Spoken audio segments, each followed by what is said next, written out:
You guys give me if I kill that bird? Barbara, that's a bald eagle. Get away, Baldy! Yeah!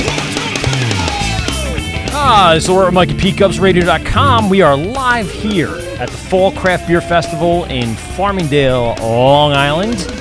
Join with me today because of technical difficulties that we are not going to discuss right now. Pete can't be with me again today.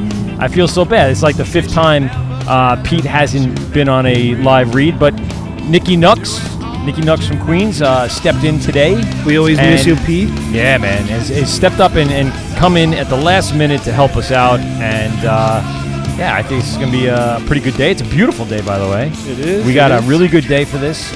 For people that don't know, this is the Fall Craft Beer Festival in Farmingdale. It's right behind the huge freaking soccer dome right on Conklin Avenue. And so there's a huge field back here that they set this whole thing up. There's a stage. There's beer tents behind us. Some of our friends are here. We got Brian from Barnshed that's going to stop by. I hear Will from Harborhead is going to try to come through. There's a bunch of them that are here. But we're going to try to make some new friends too. And I already talked to Anthony from Bayside. He's here with his beer today. So that should be quite a fun time with him. He seems like a good guy. My hometown beer. Yes. I'm looking forward to that. Like I had Small Craft and I was excited when Small Craft came in. And of course you should be excited to Bayside. Bayside home. I'm drinking Bayside right now actually. It's pretty good. It's he has a IPA, sweet IPA he called it, which was a little different and off. Not off in a bad way, like off like not what you typically would think of as an IPA. Right. And then he also brought this, and this is, I think, another ale.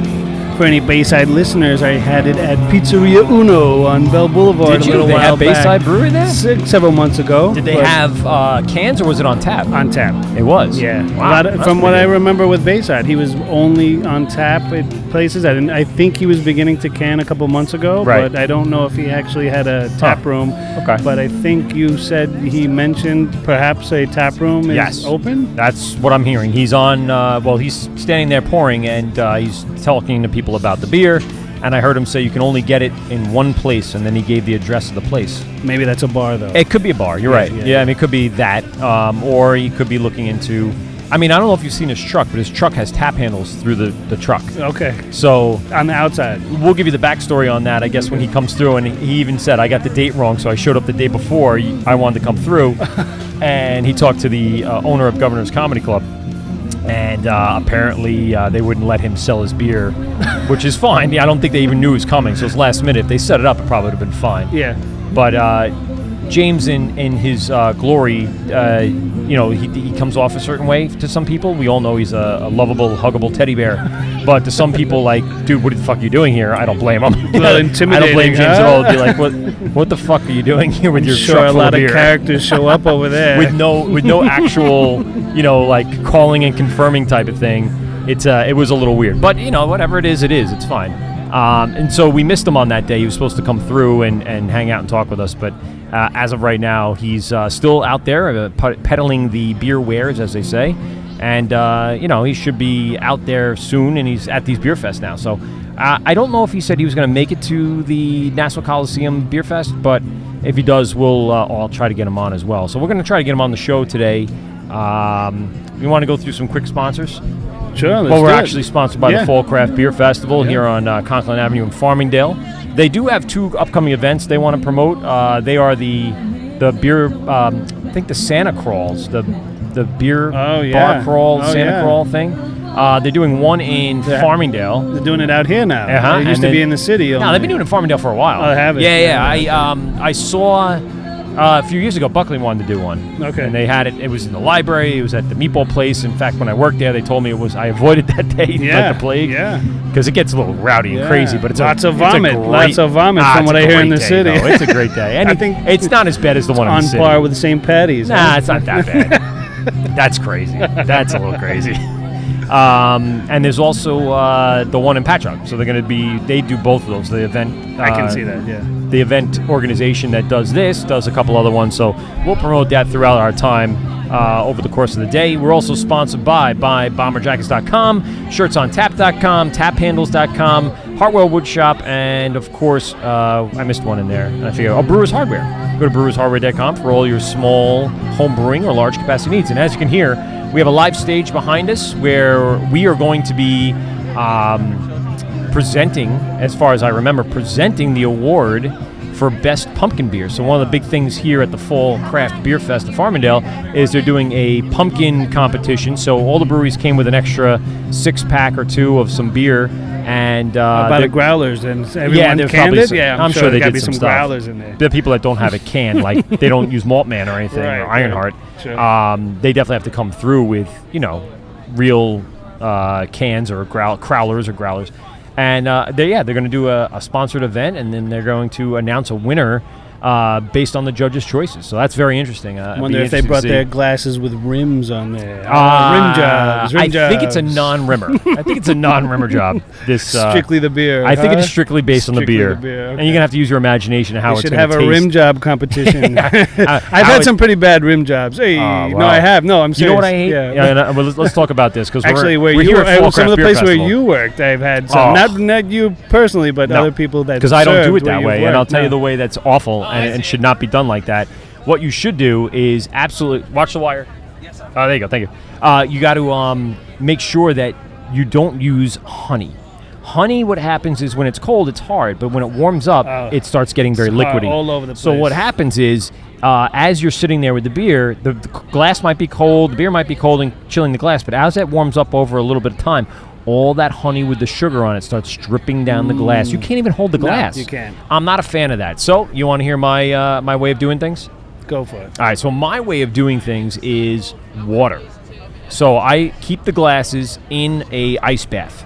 Okay, when I take it out of the ice bath, I do a little shake, get the residual water off, and then it's a quick rim around with the cinnamon and sugar. Right. So what happens is, as it sits there, there's a nice rim and it gets hard, and it really like locks into the glass. Right. Over time, it actually gets like rock candy. Yes. So when it dries, even gets warmer. So you can get a refill. You don't even have to get another rim. Sometimes you don't. Okay. It depends on how much you're chewing on the edge of the glass. So it all depends on what you want to do. Glass chewing after a few Well, drinks. you don't. Right? You really don't want to chew on the glass. Hello, sir. How are you? How's it going? What's going on? We are live on the air right now. Just so you know. That's why I haven't really acknowledged you in a minute. We'll be right with you in a minute. So what I want to do is just thank the organizers of the Fall Craft Beerfest for having us down here. It's a beautiful day in Farmingdale. Lots of great beer behind us. Apparently there's over 1,000 people going to be here today. So as you see the day goes on, since it's a 5-hour beer fest, it's going to go from 12 to 5. That's a very long beer fest. And the price wasn't all that much either. If you looked at it, it became a very popular festival. There's a lot of people going to be here. Yeah. But we were also competing with the other events that are going on here on Long Island. It's a bunch all over Long Island. One of the big ones is especially this weekend. Yeah, Punktoberfest over at Great South Bay. I believe next year we'll try to shift over there because they got a lot of our buddies over there, and a lot of the brewers show up there. Yeah. Here there's a couple of the brewers and some representatives, but it's not quite like the beer fest we're used to at Nassau Coliseum where everybody's all there. of our favorite guests are at dude! Punktober. Remember, we have Steve and the boys from Harborhead. Dubco will be there.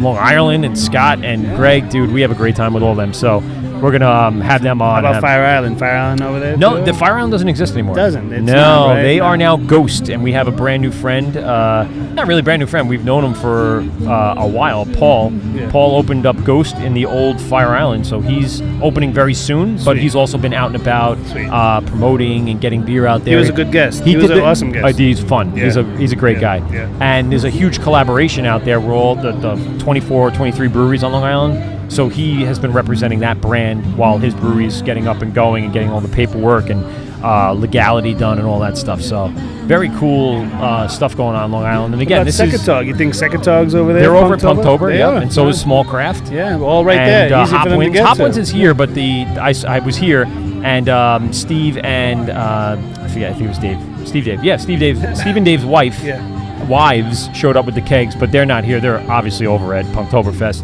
I mean, that's the place to be. And they're in Bayshore. They're opening their brewery in Bayshore. So that's the best way to kind of get your product out there. It's like, hey, 10 minutes from where we are right now, we're going to have a brand new brewery. Yeah. They're going to be opening up behind the Brewers Collective. Very nice. Right there in Bayshore. So we can't wait to get that stamp. Yeah. Speaking of stamps, what stamps have you gotten lately? On the Think New York, Drink New York app. Actually, a couple of people that are here. So West Hampton, I went to recently on my way out to Montauk, and I got Montauk finally. And so I made my way out there. And I haven't been out to Montauk yet. You It's like haven't? one of the, I have that Montauk hat on. I have a No, I Oh can't. yeah, That's hard to because believe. since they opened, I've only been out that far once. Yeah. And I never got over to the brewery. We had the family moving around or shaking around, whatever it was. Well, that was the point of my trip. I went out there for that and For to go that. out by the ocean. Yeah, Right. and then I stopped at West Hampton. I figured I'm not going to just stop there. Right. Got to hit up a few on the way out there. And we Right. went to, I think, was it Squarehead, perhaps? Oh, you did? In No, Holbrook? we went to Spider Bite. We went to Spider Bite, Bite. yeah, in Holbrook, same thing. Yeah, so we went to Okay. we went Spider Bite, West Hampton, Montauk, and then Spider Bite was busy, right? And it's Spider small. Bite. It was busy. They had, it was filled, but like you said, it wasn't. But it's Right. small, so I Exactly. guess everything's relative, right? So, Yeah, I guess so.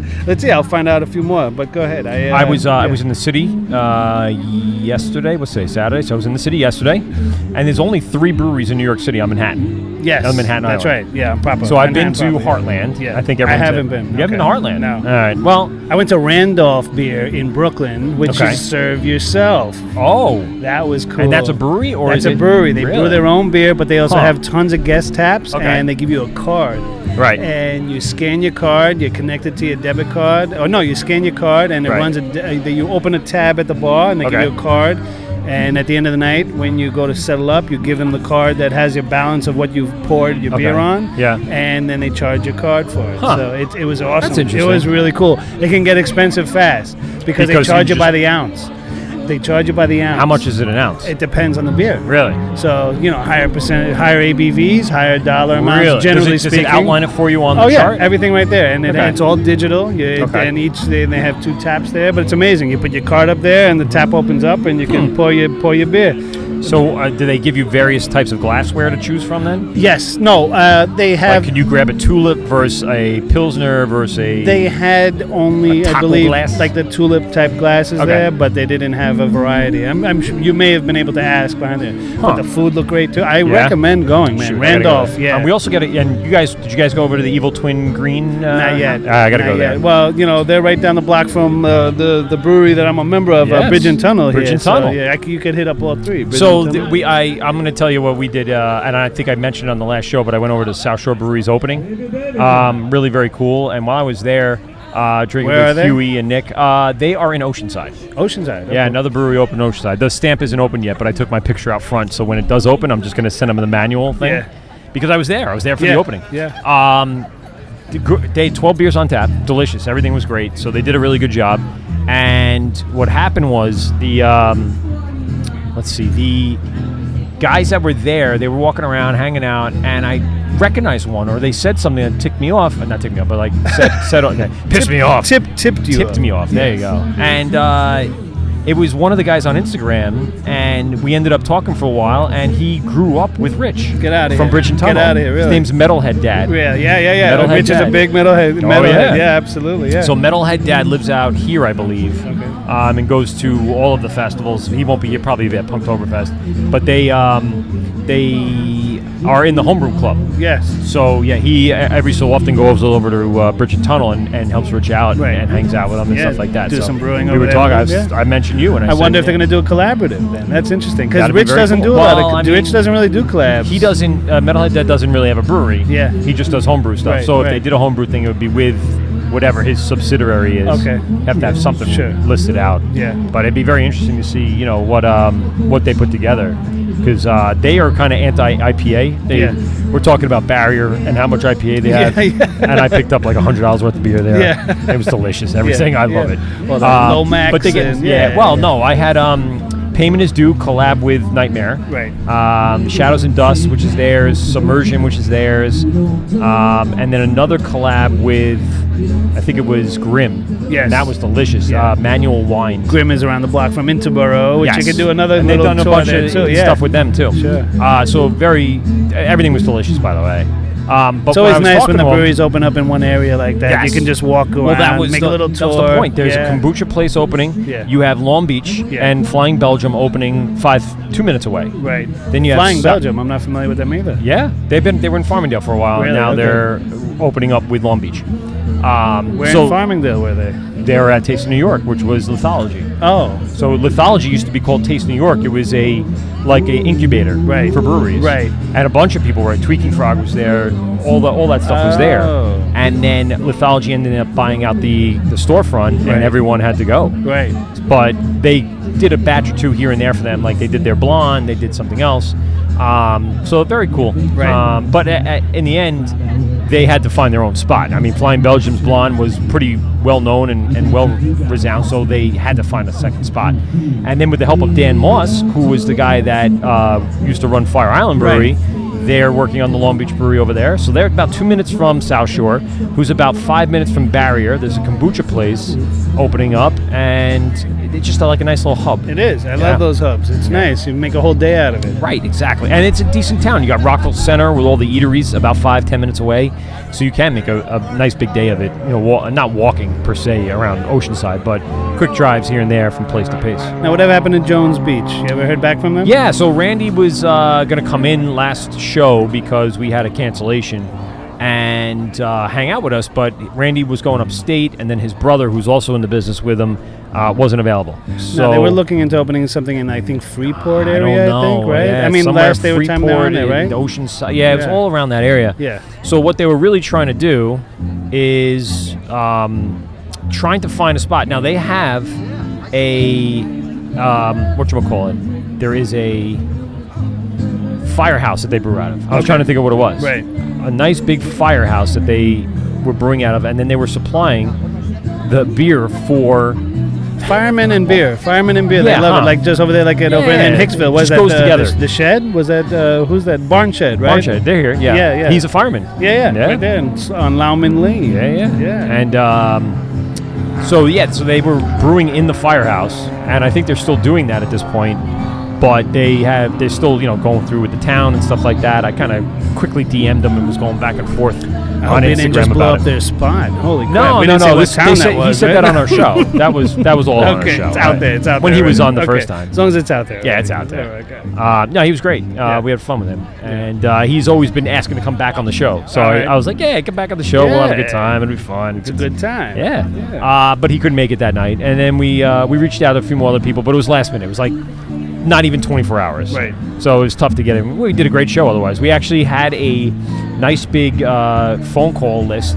So we had like 4 or 5 people call in, and Graz showed up, and we actually ended up getting 3 beer trades out of it. So I want to mention quick shout out to Will Tondo from Rhode Island.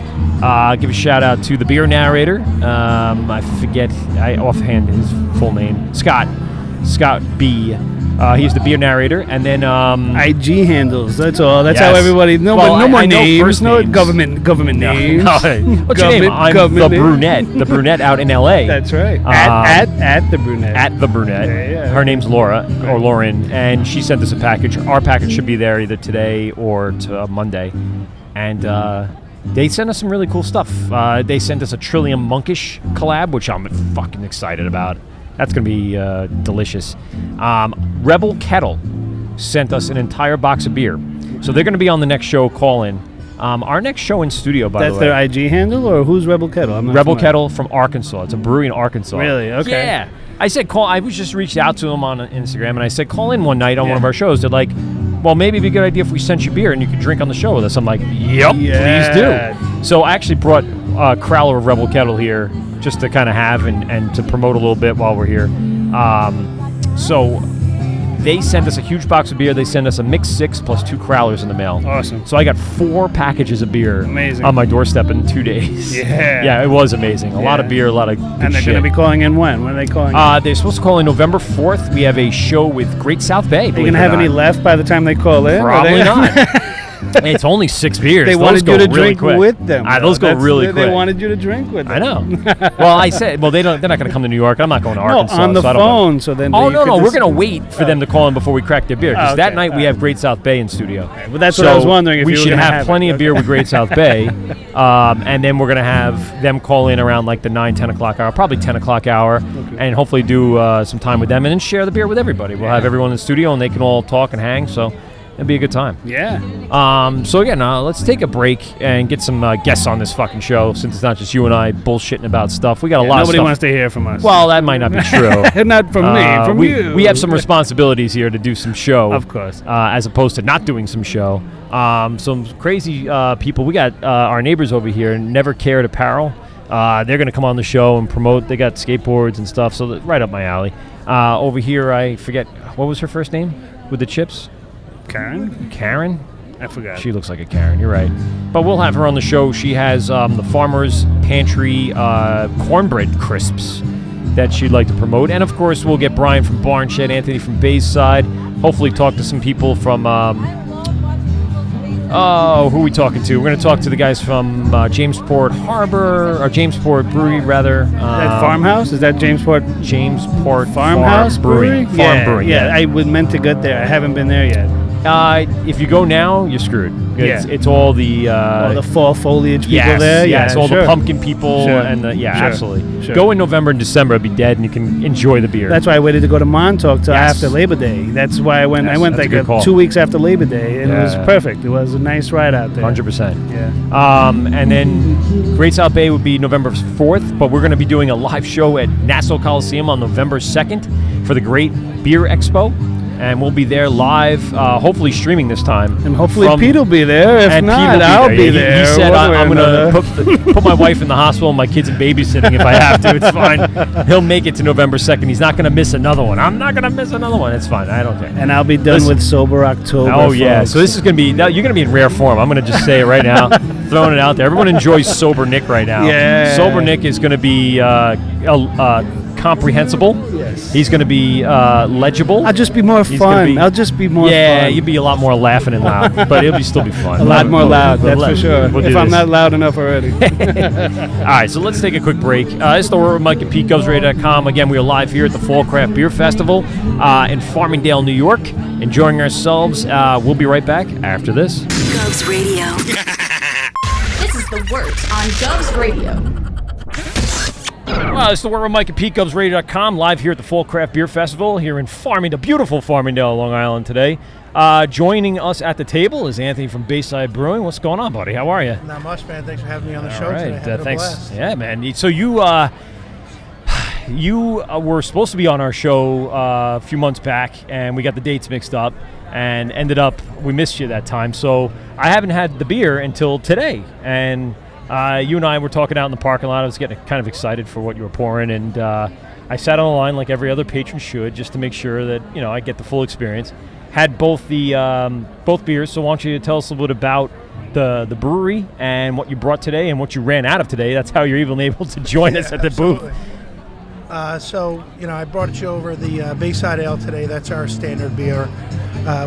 Everywhere we go, we sell our Bayside Ale. We really try to just make and produce the one beer. The other beer you got to try today is a private label we make for a restaurant in Forest Hills called Queen's Bully. It's more of a summer style ale, spiced with lemon and coriander, flake maize, and oats. Really gives it that clear body. Yep. Some nice head to it. Lemon and coriander give it a nice craft taste to it. It had a nice malty taste to it. That's what I liked about it. I love the name of it, Queen's Bully. Yeah, Queen's Bully, yeah, Queen's Boulevard over there, right over by Forest Hills there. So my fill and co-host today, Nick, grew up in Queens. Lives in Bayside. I grew up in Bayside. In Bayside. Yeah, right there. 718 right there. Lives in Ridgewood now, right? Are you also from Bayside originally? Yeah, Is that Bayside. I'm go to Bayside High School? Well, full all over New York. Originally from Bayside, there to about 8 or 9. Then upstate, Newburgh, New Paltz area for a little bit. Yeah. Then back to Bayside, and then then college start going all around, and then after college back in Bayside. So that's how Bayside has always been like a neighborhood I identified with growing up, and moving back there after college, starting brewing in the garage there. It just felt like it was the place for me. Yeah, Bayside, it's home. Queens. That's so is that really how it started? You just kind of screwing around in the garage, and then realized we have some good stuff here. And it was a little more less hobby and more like I wanted to own a business. Okay. I was working in the union after college. When you don't need to go to college to work in the union, but that's what I did after college. So I was saving up, working nights. And I always wanted to own my own business. Me and my older brother, we were looking to do something. Originally, we're going to open up take our mom's bolognese recipe and serve it on the streets in New York City over pasta or something like that. And his job moved him to Florida. So I was sitting around. And I'm like, we're thinking ideas. And, well, that's not so bad. Brewery popped up. There's not that much good bolognese down in Florida, to be honest with you. So he's probably cleaning up. Yeah. No, he's something down there with the recipes. He knows. So. We're just sitting around, and he's like, "Hey, what about Bayside Brewery?" And I looked at him like, "This is back in 2012." Yeah. I'm like, there are so many breweries out in the West Coast. There's nowhere near San Fran or San Diego. So I started getting the trademark USPTO website. I'm messing around. I find out, it's an available name. Okay. I just bought myself for my 22nd birthday a home brew kit. Nice. And I was like, that's it, I'm going for it. Yeah. And he's like, you're crazy. And I was like, I bought small grade commercial, 1.5 barrel system. Okay. I installed it in the garage in Queens, built this fermentation room, sound, air-proof, temperature controlled. I was like, that's Nice. it. I'm going full throttle. Nice. I got the drunks in New York City. Ready market. Yeah, so. And you went all out because now the van you drive around in has the huge logo on it. Yeah, absolutely. So that definitely is promotion as you drive around the town. That's my favorite thing. Yeah, I really mean, listen, there's the beer industry it's gray areas all over. So, you got a lot of people like, aren't you get nervous serving samples? And I'm not serving a sample. Yeah. Providing a sample for a restaurant owner. Correct. I can't give it to the public on the street, but you Correct. know, there's no locks on that tap handle, so Correct. you got the balls to stick your head under it. You know? You see me coming, Yeah. you might think twice, but if you don't, I'm going to to respect that a little bit. Well, if you parked off a bell, you might at like 4 or 5 in the morning, you might get somebody. I was doing sales in Astoria. It was the first time I had the van out there. Because before the van, I would fill up mason jars at home and put them around. I'm in Astoria, and this guy sees me pour it, and he comes back up, and he's like, "Check it out, can I hit that?" I said, "Man, I can't sell you anything. You can do whatever you want." And I turn back in and make the sale. I come back outside. Him and his girlfriend are taking videos of themselves chugging beer under the van. And I'm like, it's like, hell yeah. Hell yeah. That's a good commercial for let's do it, guys. Get it promoted. Done. Yeah. So what's you're distributing locally in Bayside and around the area? Yeah. So how far is your reach right now? I mean, obviously you came all the way out here. So Nassau County is our furthest reach out to Long Island. Okay. Suffolk County, it's just tough for, like I said, it's myself. Right. So it's tough to really get out there. Right. It's a try. I'm trying to. Now that we moved into bottles this summer, I'm going to start, heading out there for the packaging stores, things like that, so they can start getting it in bottles. And we go as far as upstate as New Paltz, New York. Good. Yeah, right where you were. Are you in bars mostly? Are you in other breweries too? Do you do like guest taps at some of the breweries? Also? I didn't even know that was a thing. That's yeah, sure. I'm gonna try it. Yeah, like so Mickler's over there in City Field. They have 60 taps at Mickler's at the brewery there, and about probably 10 to 15, maybe even are guest taps that are like not Mickler beer.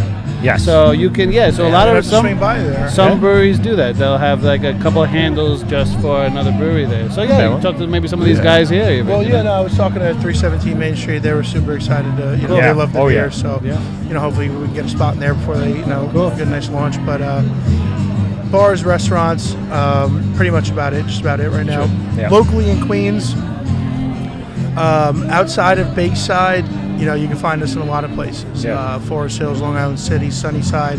We got really good distribution in those areas.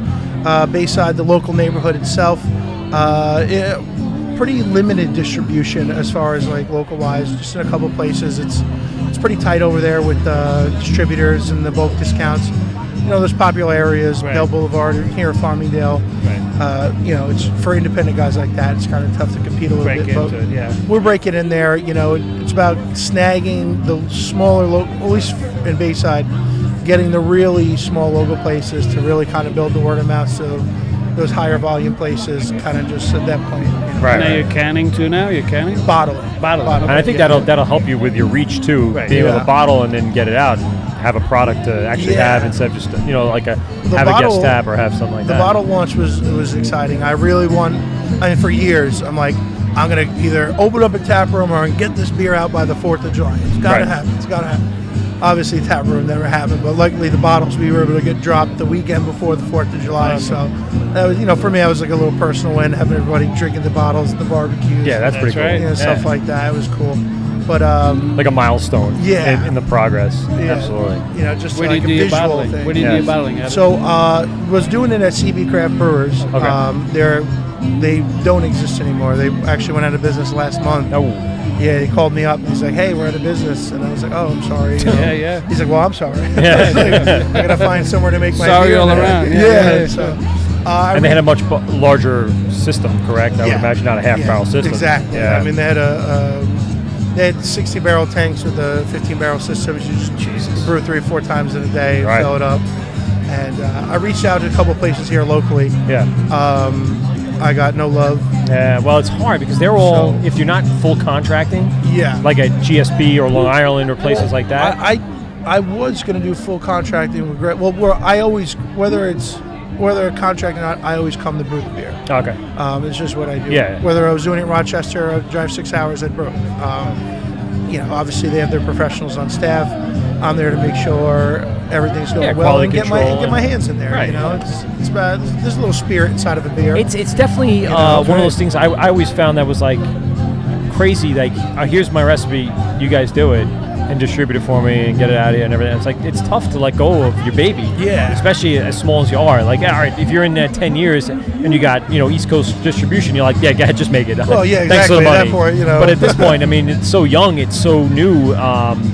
To start breaking in, you kind of want like your own thing there, personal touch. Exactly. It's a little. You're almost a little obsessed with it too, because it's you know what it could be. It's your reputation on the line too. You don't want someone else screwing that up a little bit. Yeah. My last name's on every bottle of that beer. There you go. So, I just. Are you going to be looking for a tap room anytime soon? Always. Yeah. So right now, like you said, it's just myself. I have no outside investors, so. Was just in Louisiana. Okay. The brewery went out of business down there. Oh. Unfortunately, but fortunately, it's a buyer's market for used equipment. Correct. So we're in talks with buying his full brewery and bringing it up north. I don't think we're not planning to open up in New York City. It's just a little out of my league right now as far as rent, construction, everything. Saturation. It is taxes, everything. So I've been looking in, especially in Bayside, the cost of anything. Oh man, I went to go look at. First of all, before I even got started, contracting here and there, I had maybe just enough money to just open up super small. Like I'm going to every storefront in Bell Boulevard. Not one of them. They all refused to rent to me, and I had cash. And I'm like, what's going on? Like, oh, we don't want a brewery. We want to do this and that. Yeah. And then You familiar with Fish Scale? Do you remember Fish Scale? I made them their private label. Okay. Real sweet woman over there. Yeah. They didn't make it either. No, they just closed. Yeah, they're out of business. They changed their supper room, and then it's just. It's tough. Yeah, it's tough. Yeah. The rents are high. So, I could go upstate, maybe New Paltz, New York, where I could maybe pay $2,000 a month rent and afford to start making different flavors. Because, I got a book of recipes I really want to get out there to the people. But when you're renting other people's breweries or contracting, to diversify your SKU line is tough, especially self-distributing. It's a nice little hub up there as you go up the Hudson Valley. We talked to the guys from Nap Time on the west side over in, I forget what the town was called. You don't remember? I don't know. But I've been up to Hudson Valley Brewery. I've been to not Two Roads, but it's called Two Way Brewing. It's also in that area. But then as you continue up into the New Paltz area, and that's beautiful up there. It's gorgeous. That's where people do. Like, as a family, I take trips up and I stop at places on the way up. All those college kids want to drink, you know what I mean? New Paltz and in Newburgh, there's a Marist College. It's like a big nursing and baseball smaller school. And Deacon's over there, too, another big town. So absolutely, it's all right Marist. there. So, it's a good spot. Yeah, Modena, the place we're looking at, it's actually, near Bad Seed Cidery. Oh, okay, and, Brooklyn Cider House, where they make their beer. Right. So the area's got a couple places to, help, with tap room, things like that. I've come to find out from just traveling to other people's tap rooms to gathering ideas that the ones that are actually pretty next to each other, they keep a good volume inside the place, so people can hop back and forth. Yeah, people make a day out of it. They go and they. I originally thought it'd be like a negative, like I don't want competitors here and there. It's a benefit. The community in the craft beer is amazing. They help each other out, especially when they're in that little hubs. And we've been talking about hubs all day. It makes a town a destination. So I live in Lyndhurst. We have a local brewery, 27A, that opened up. And then Sand City is coming and moving in, making Sand City South, literally in the same town. So I said to Ryan, who's the brewer over there, I said, aren't you scared? He goes, no, well, it makes the town better. Then restaurants are going to come in. It makes it a destination. The Mead Works is over there. So there is competition within a block. But yet they're opening up and they're going to probably end up doing okay because then there's restaurants that are moving in. Well, they got a real popular name. I mean, even where I was brewing my beer in Rochester, you would hear their names before you'd hear the local names. Correct. Yeah. So they had a nice presence there. I always thought that was pretty cool. Like I said, as a small brewer, I'd be scared. But then the way he put it, it's like, yeah, you're right. I would come to Lyndhurst and I would stop at Sand City and I would have to stop at 27A because you got to try it. Yeah. And anyone that's going along the South Shore, small craft, Root and Branch in Copiague that's going to open up, the two in Lyndhurst, and then head out to Bayshore. And where Sand City is, you have that northern. You have that northern. Right, trail you do the northern one. So it makes Huntington, hubs and like little road trips worth it. So I mean, I guess I could see where on one end you'd be kind of holding back from being in that area with other breweries, but at the same time I think it's kind of helped around here. Yeah, no, that's definitely what I've been just gathering. Really tough in the taxes, man. They gotta kill you. New York City's no joke. New York City, it really it's a tough market. Yeah. You know, you gotta be very properly funded. You know, my biggest fear is a small business on my own. You know, I've been doing this for trying to get it going for 6 years. Wow. Yeah. Licensed and doing it for coming up on 2 in January. You know, at 29, just got engaged. Like, I don't want to go out of business. Congrats. You know, Yeah, congratulations. I'm not trying to go out of business. So, gotta keep all my cash in my bank account and try and do it as smart as possible. Just watch the cord below you. No worries. Just watch the cord on the floor. Don't get me wrong. If some guys, I'm saying, hey, Anthony, I got a couple extra $1 million. Let me get some percent. We'll open up a big ass place. Yep.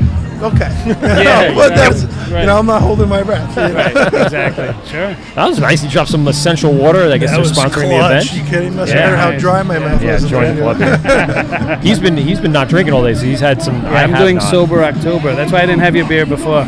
It was no offense to you. It was definitely he's trying everything he can. I can't believe he's here and not even just sip something. Sober October. The worst month to do it. Just because it rhymes. If you can pick another month. You got Oktoberfest, fall beers. Just May. Yeah. Just sober in May. Try that out a little bit. I do like to partake, and this is the month where I will partake the most. So this is a lot of willpower. So this is a test of my willpower. So far, you're good, man. It really has nothing. Yeah. It's crazy. I couldn't do it. Yeah. In fact, I'll be leaving here and drinking more. So I don't know. Kidding me, I can't wait to park that van up. Put it in park. Let's crack some more. Just stick your head under the tap. Is that what? Absolutely. I mean, if I was near you at a tailgate, I'd be at you at a tailgate. I did every now and then we'll put together, I'm a Jets fan. Whatever. Yeah. Wow. So I was supposed to go to the Cowboys game, by the way. The Jets, they offer discount tickets for 10. Really? So me and a bunch of buddies, he's got a wood fire pizza oven. Okay. So we bring the van, the pizza oven. We do a lot of Jets tailgates and stuff like that. You got charge entry fee. Yeah, I was going to rope it off. Yeah. Can we rope this off and charge bottomless wood fire pizza in Baysides, Wow. That's amazing. Well, I wouldn't be going into the game. I'd be there all night. No way you making the first quarter. Does he do pop-up stuff with that oven? Because our buddy did a baby shower a couple weeks ago, and he had the wood fire oven there. And he has it just for fun. I tell him we should start pairing up things and offering things together. Absolutely. Because even events like this. But he likes to have a lot of fun. So he doesn't want to make it serious. He wants to keep it light and fun. He wants to have a good time because then they put the pressure on. Someone doesn't like the pizza. Yeah. So let's go back through really fast because I didn't ask you about the beer. Give me a little bit about the process of the 2 beers you brought. You had a sweet IPA, you said? Yes. So tell me what that means compared to just a regular dry or a double or whatever it is. So I refer to it as a world's first sweet IPA just because it's got such a real unique balance. It does, yeah. Very good. You drink it. Depending on your tongue, the first thing you're going to get hit with is that sweet honey malt or that fresh Cascade bitter and hop. Right. And then when you swallow it, it's either going to go give the opposite. It's going to go wash it down bitter or wash it down sweet. Yep. And it's just got that good balance. I like to call it a sweet IPA though because there's 38 IBUs in there. Yeah. Now. So it's not super bitter at all. Right. It's not. But that's balanced. still a good amount of IBUs where it's an IPA. Yeah. But you don't drink like it. You know. So. It's I'd say it's kind of like commercial-wise, is the most similar beer I say it tastes like it's like a Sierra Nevada. Okay. With a little more hop, a little more malt characters. Yes. Right. Sierra Nevada's a little more has an IPA taste versus the Pale Ale.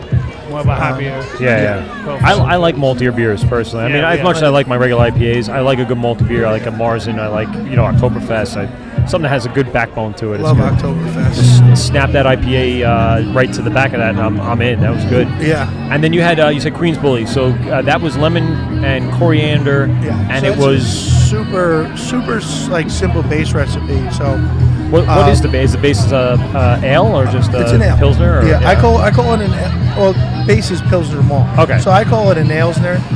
When I was because it's all Pilsner green. It's just fermented with ales yeast. And that one I felt was actually more malty than the IPA. Yeah. And I was surprised by the color, the clarity, but then the taste was like, oh, okay. So and the coriander and lemon came through, but not over the top. Not overpowering. So that's kind of like big with my palate. I'm not too into extreme things. Yeah. I like things that I can enjoy, and don't like I said.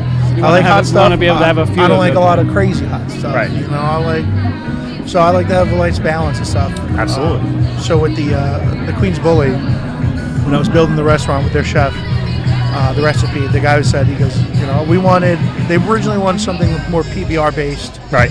So the first recipe I built, the Queens Billy one, that was just, Pilsner malt, some flake maize, and some oats, very lightly hopped, and a couple of drops of lemon. And, I mean, they were flying through it. Wow. It was super good. Did the chef want to pair that with certain dishes? Yeah, and he just won the Chopped Champion, so there's a lot of hype about it. So we were doing so you had a lot of people coming through. Yeah, we're doing a lot that's of good. promos. And then they wanted to maybe make it a little more crafty because they started getting really they started getting a pretty heavy craft crowd in the restaurant. So that's when we added in the coriander and we lightened up the filter from 100% to 70%. Okay. And that coriander gives it just that little bit more of it, takes it from that PBR to its crafter, that craft taste. Yeah, a little less clear, a little more haze. I don't want to call it hazy, but it had it wasn't like a see-through. No, it's not see-through. There's definitely, it technically barely filtered. It's mostly just cold crashed. Right. And because of the ingredients in there are very light in general, it drops down super clean. Now these two, they were brewed on the half barrel system, or did you have them over at the? I brew those in Rochester. At Rochester, Seabeer Craft Brewery. So the half barrel system, I really just crank out as much base out as I can. Right. How much do you get when you go to them? How much are you yielding back? Are you getting 4 barrels, 6 barrels? I mean, they have a 60-barrel system, like you said. Yeah, I normally come home with about 118 half kegs. Okay. Wow. Of a 60 barrel. Renting a U-Haul, I would assume. Yeah. I got a big reefer truck. I keep upstate. Oh, okay. You do. You have enough horsepower in that thing to ship full half kegs, slim kegs down. Yeah. Shopping for that was I bought it off a Penske lease. Okay. And the guy's like, oh, let me deliver it. Okay. And they're like, okay, it's $5,000 for delivery. I'm like, no, I'll come pick it up. Right. He's like, it's in Colorado. I said, I don't care. That's a $150 flight. I'm like, I'm gonna go pick it up. I go pick it up. I get halfway across the country. My first time driving a truck too. Not in the industry. And the thing breaks down on the highway. And no one knows. I was like, no wonder why they wanted to deliver it to me. You son of a gun. This is what you're paying for. Yeah. The knowledge that shit's gonna break down and have to stay in a hotel and sit on those kegs. Yeah, there's so many different things that happen when you're trying to get up and running. It's pretty fun. Right. Yeah. You forget. You want to remember everything, but then until you start talking about it, then you really start to remember. Yeah, the stuff that you're doing. And all the dues you pay, right? Yeah, exactly. Yeah. You realize the gas, the tolls, everything. You leaving? All right. We'll see you. We'll talk to you. We'll get another one. Thanks for the snacks. Thank you for the snacks. But actually, this week, very happy to say, I found somebody to allow me to come make their beer there. Ooh. So I just was up at Empire Farm Brewery. Yes. In Syracuse. Casanova. Well, they have a huge. The brew pub is in Syracuse, but then they have a farm, right? Yeah, and this thing is, it's so state of the art. It's almost just like. It's almost intimidating, just the fact that it's like, I don't think my beer's only been made by hand. Like, this thing is just like. Well, if you're up there and you're going to be part of it, then you're going to learn that system. Yeah, no, I'm excited about it. Yeah, that'd be really cool. It's a 60-barrel brew house. Okay. 2 floors. So really, I'm most excited to really smell that amount of concentrated Bayside malt. Right. I mean, the smell in this thing is the amount of it that's got to go in. Yeah, absolutely. So we're gonna brew our first 240 barrel. Right. With them. And you're gonna bottle all that? Keg it all. All right. And then just distro all day. I fill up that beer van. It's all licensed up, permit, marketing. Nice. Hey, knock on your door. Wants to buy it. That's right. Can't go home empty. Yeah. Fill her up. Now, is it hard then to get? Because I know you and I talked about you spray painted kegs. It has a very unique, look. And then, do you then go back and have to go collect them all? Yeah. I do everything. Shit. So, I go there. I do my sales in the suit. I go back the next day. I deliver it in my polo. I pick it up the empty, give them their deposit back, record the transaction, pay the excise tax. Wow. Jesus. QuickBooks helps out a lot. I was gonna say you got to have something there to help you. That's a lot to do with. And just. Well, I got an accounting degree from LIU. Oh, so so that helps. That really helped. Like I kind of knew what I was able to know a lot, like what I was doing as far as setting things up. That's where that college comes in before the union. That's true. Hey, man. It did pay off. Yeah, at some point or other. That's right. Combine the two, and there you go. Exactly. Which union were you in? I was 32 BJ service union. I was a fire safety director. Okay. In Midtown, so I was responsible for a couple of the buildings. buildings. Safety, yeah. Make sure their fire systems are working. Yeah. The security guards know F89 tests. Yeah, they know their elevator. You know, if there's a terrorist attack, elevator shuts down. Know your calls. Yep. Where to go, find the books. And, you know, nothing. If an emergency important, yes. You know what I mean. Other than that, it's just you're not like in the line of fire per se, as they say. You know, if something's happening to that building, yeah. I'm gonna, you know, I was there to make sure it went right into the fireman. You know what I mean? Huh. So you'll be good when you get that tap room open. Exactly. You know all your codes. And I bounced in college, so you know. There you go. You really are doing everything. Yeah, really. Doing the books, doing the bouncing, huh? And the beers. You're doing triple B's over there. And I drink them too. So. Yeah. Well, yes, of course. So I guess, what do you think the timetable is on, you know, a lot of this movement, or is it just kind of, it doesn't matter at this point, just whatever the best thing comes up, I guess? Best deal, best. I'm always shooting for a goal. Like, you always have a timeline. Like, you know, I'm trying to find a used brew house and brewery. Right. I'd like to find it by the spring. Okay. You know, I already have the location I'm going to probably do it at. Right. He's already a landlord for a cold storage facility. Right. So, you know, I'm working with him. It's not too hard. You know, make sure it's licensable before I have to rent. So right now it's just shopping around for used equipment. You know, make sure I get a good enough deal and I could, you know, afford to open up properly. Right. So it's just a matter of just getting the capital ready and just be ready to go right in. And I'm super excited. The equipment to just slide right in and ready to go. So the way I operate is, like, I'm a New York State licensed wholesaler of beer. Okay. And then New York State recognizes Bayside Brewery and Bayside Ale as a brewery IP that I own, and then I allow other breweries to make it and stuff like that. So I just got this new marketing permit, and that'll allow me to start taking my bottles to farmers markets and state fairs. Awesome. And selling them by the pint. That's pretty cool. And by the bottle. And same with the beer van. So now at certain farmers markets and fairs, I just got this in 2 weeks ago. So next Saturday will be my first farmers market where I can sell the bottles to people. So cool. I'm really looking forward to that. Which farmers market is it? It's in Peekskill, New York. Okay. So I'm looking forward to Peekskill, yeah. That's not too far up. No, it's not too far. It's right there. It's pretty close to like the city area. Yeah. So that should be a nice little. I'm hoping that's going to work out to be a nice little boost to the cash revenue. Yeah, that'd be cool. You know, versus selling 12 packs, 6 packs. If I could sell a bottle, it'd be like a mobile tap room, because, you know, that's where the margins are. Yeah, you know, you come into a brewery, you know, it don't cost us $5 to make the pint. You know, they know that. You know. My buddy from Bayside, he moved up to Connecticut, and he does one of those farmer markets. He does bagels. So he does New York style bagels in Connecticut.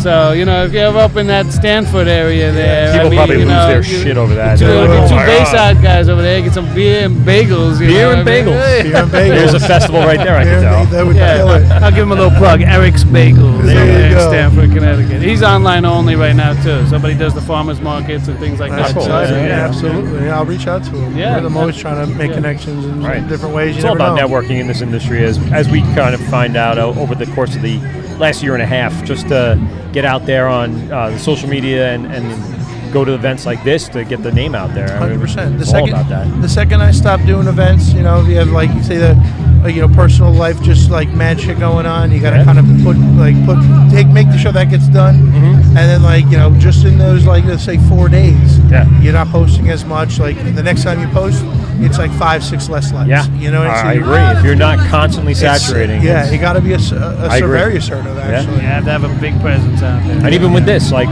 there was a month there where we were getting 200, 300 likes, views, whatever you want to call them, and then we both had stuff going on for 2 weeks. We didn't do a show.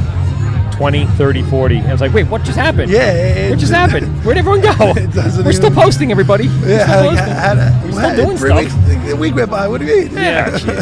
Well, this is one of those things that we like to, at least as busy as it was, and a lot of the guys, you know, and thanks for coming on, by the way. No, you guys make it around. I always, you know, I follow you guys on Instagram. I think you guys are doing cool stuff. Oh, yeah. You know? We're trying to do something all the time. Again, just to stay relevant and stay in the market, like same thing you are. Just be there. keep the name in people's minds, so when they see it, if they're at the bar or if they're at, on their phones and they see something pop up, they're like, oh shit, yeah, let's listen to that. Now, I see on your Instagram you guys have your own beer. No. I thought I saw tap handles. Yeah. Okay. Yes. I thought maybe you guys did like a brewery brewed your beer. Well, we have been in talks about that for about a year, but we just haven't had the time or the whatever, and the breweries that we know haven't had the space. Yeah. When you said what you said, I said I know, because every time we go okay, we're ready to do it, they're like, we're full. I mean, and we got 2 contracts in the back, or we got another thing going on here, or I got a festival coming up and I need it. So it's almost impossible, to do that kind of thing. Definitely. But yeah, we got tap handles. So we're sponsored by taphandles.com, who gave us these tap handle adapters that we're giving out to breweries that are guests in the studio, and they get this to put on their tap handles at their tasting room. And it just says that they're a guest on the show, and it promotes the company that gave us the tap handle. It promotes us, and then it promotes the radio station. Sure, but still, that's cool. I like that. It's just something. We don't make any money. It gives you marketing. Nothing. If anything, we spend money on this. Yeah, exactly. It's else. a marketing spend. Correct. It's advertising. Get the for handle everybody. on their plate. We wanted everyone to benefit from it. So if we felt like that was a good deal, and everyone kind of jumped on it. So they're sitting there staring at the tap handles. They'll remember that. New York City. That's what their famous term is. It's a marketing thing. Oh, you got to come here and we're gonna buy your keg for $1.50, but you got to spend $500. It's marketing. Wait, what?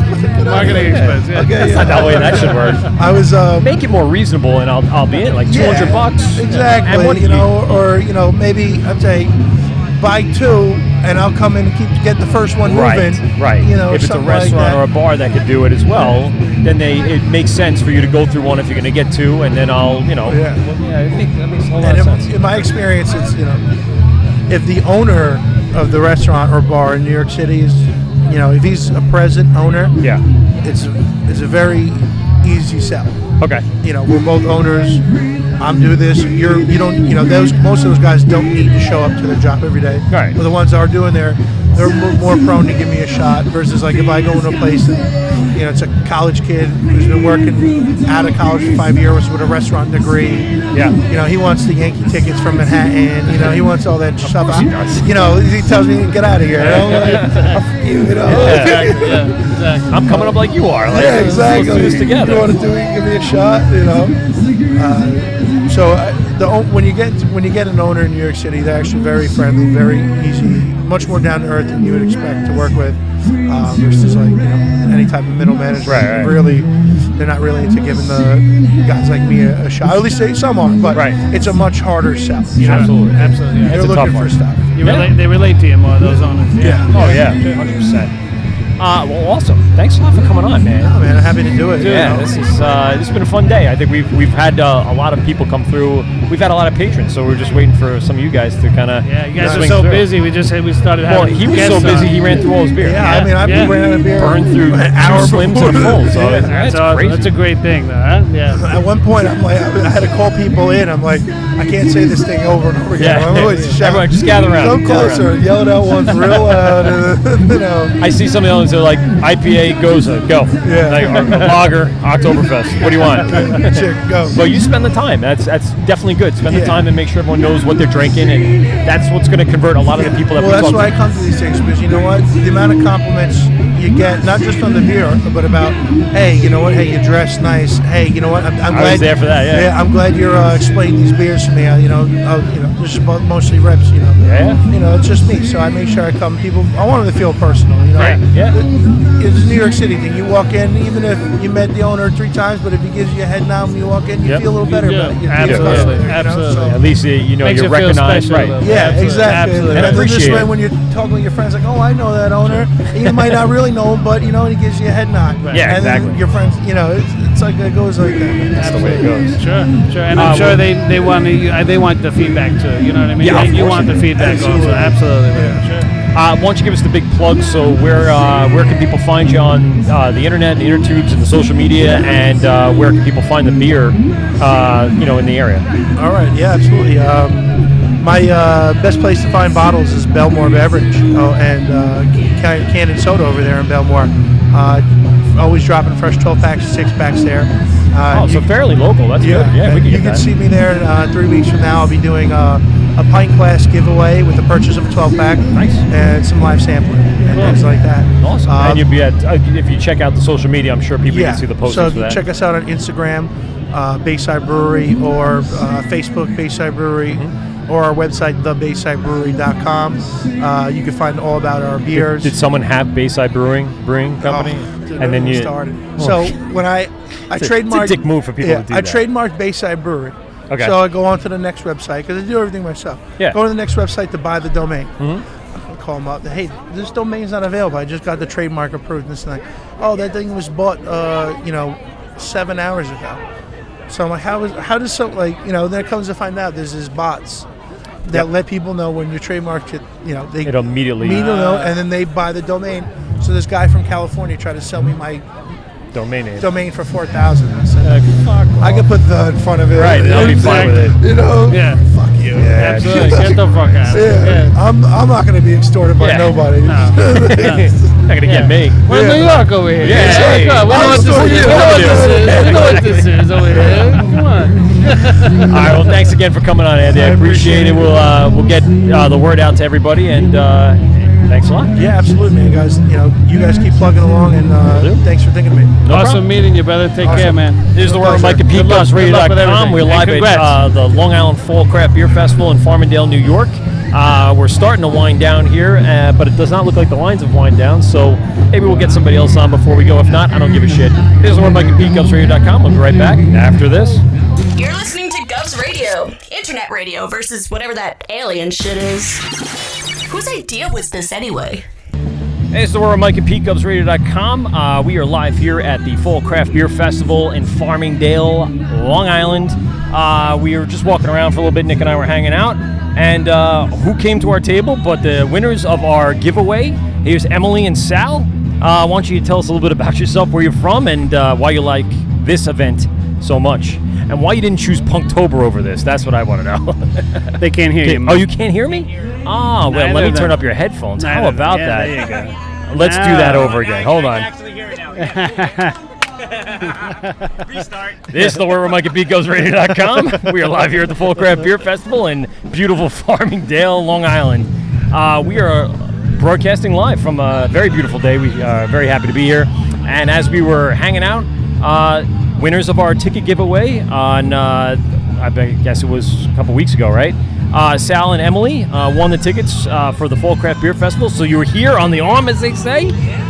Tell us a little bit about yourself and where you guys are from and all that other good stuff. You want me to go? Go ahead. Hold on, let me just turn your mics up and make sure you guys are on. Can you hear me? Yeah, you got you. Pull it right up to you. Yeah, you almost got to just about touch it. All right. Because of I try to keep it a little low for the background music. Yeah. We're Sal and Emily from Levittown, New York. We're right in the home of where we broadcast from. Yeah. Wow, you were right down. We could just picked up the. We legit could have drove to you guys. Yeah, exactly. We could have walked there and rode bikes. What? Oh, it's still screwed. We're gonna. Yeah, that'd be awesome. Who do we have in the studio? Oh, it was just Pete and I that night, unfortunately. That's right.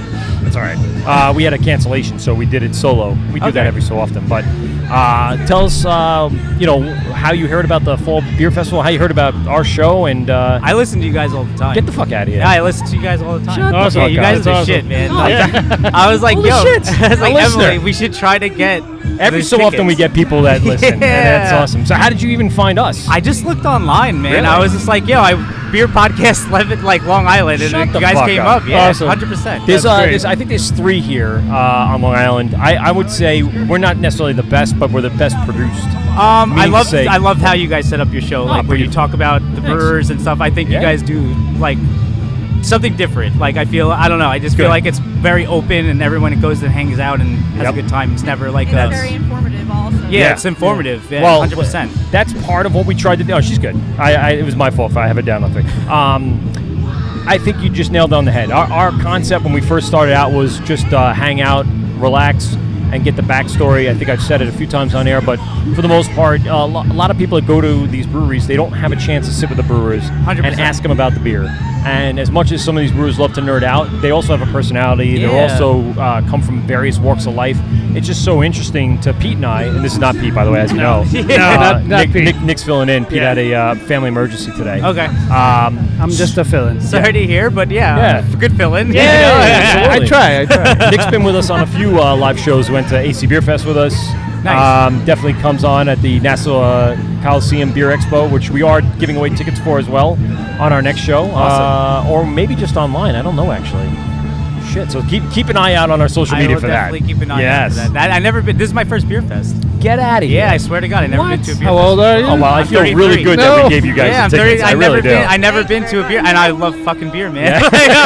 I can't believe I've never done this doesn't? before. Yeah. You know? Yeah, This is my first beer fest where I'm not drinking. I'm doing He's Sober not. October. Oh, you're doing Sober October? I Good am, for you, yes. dude.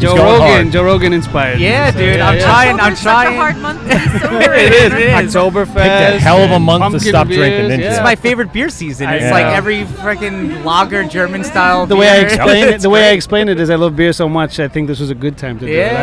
I might go overboard. Yeah. Well, he's going to go to Nassau Coliseum Beer Fest, and he's going to go crazy. It's Oh, gonna- yeah. November All 2nd. out, just November nuts. 2nd. Oh, that'd be so So like I said, I think what you were saying is exactly what we try to do: is Definitely. get them in here, get their backstories, show the personalities, and hear a little bit about the beer. Sometimes you just don't have that one-to-one correspondence at the breweries. No, I agree 100%. It humanizes them more. It makes you Right. see them as like an actual person, like not just a beer, you know? I think early love on in the that. podcast, we were actually very nervous every time we did it. We're like, we're meeting these guys that we drink their beer and we love it.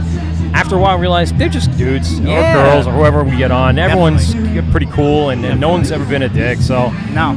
and we end up like, for instance, the guys from Nap Time. We had them on about a month ago. They drove down from upstate. They ended up staying on Long Island that night because we got way too hammered with that. They brought a lot of beer, and their beer is so much strong beer. too. Yeah. They wanted to go hang out afterwards. I'm like, dude, it's 1 o'clock in the morning. I got to No, get up they're at very 5:30. cool. Those guys are This very is cool. crazy. I mean, but that's what I'm saying. Like, we got nervous. Like, we don't know them. We don't know what they're going to be like. Yeah. I'm going to say 99% of the time, it's the exact same result. We end up drinking, having a great time, having fun, and oh yeah.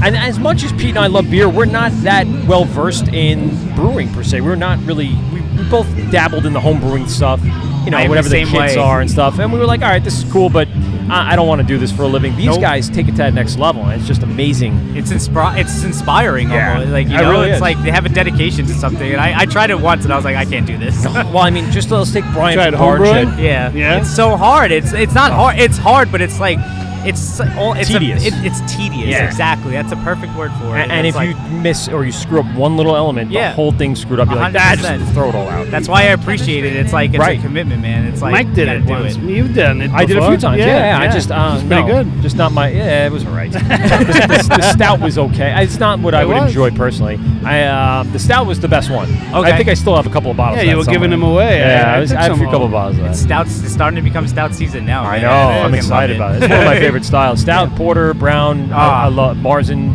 black IPAs. I tried a everything Cigar dark. City Brown Ale last night. Oh It was yeah, fucking that's the best. sick, dude. Maduro, Yeah. Maduro.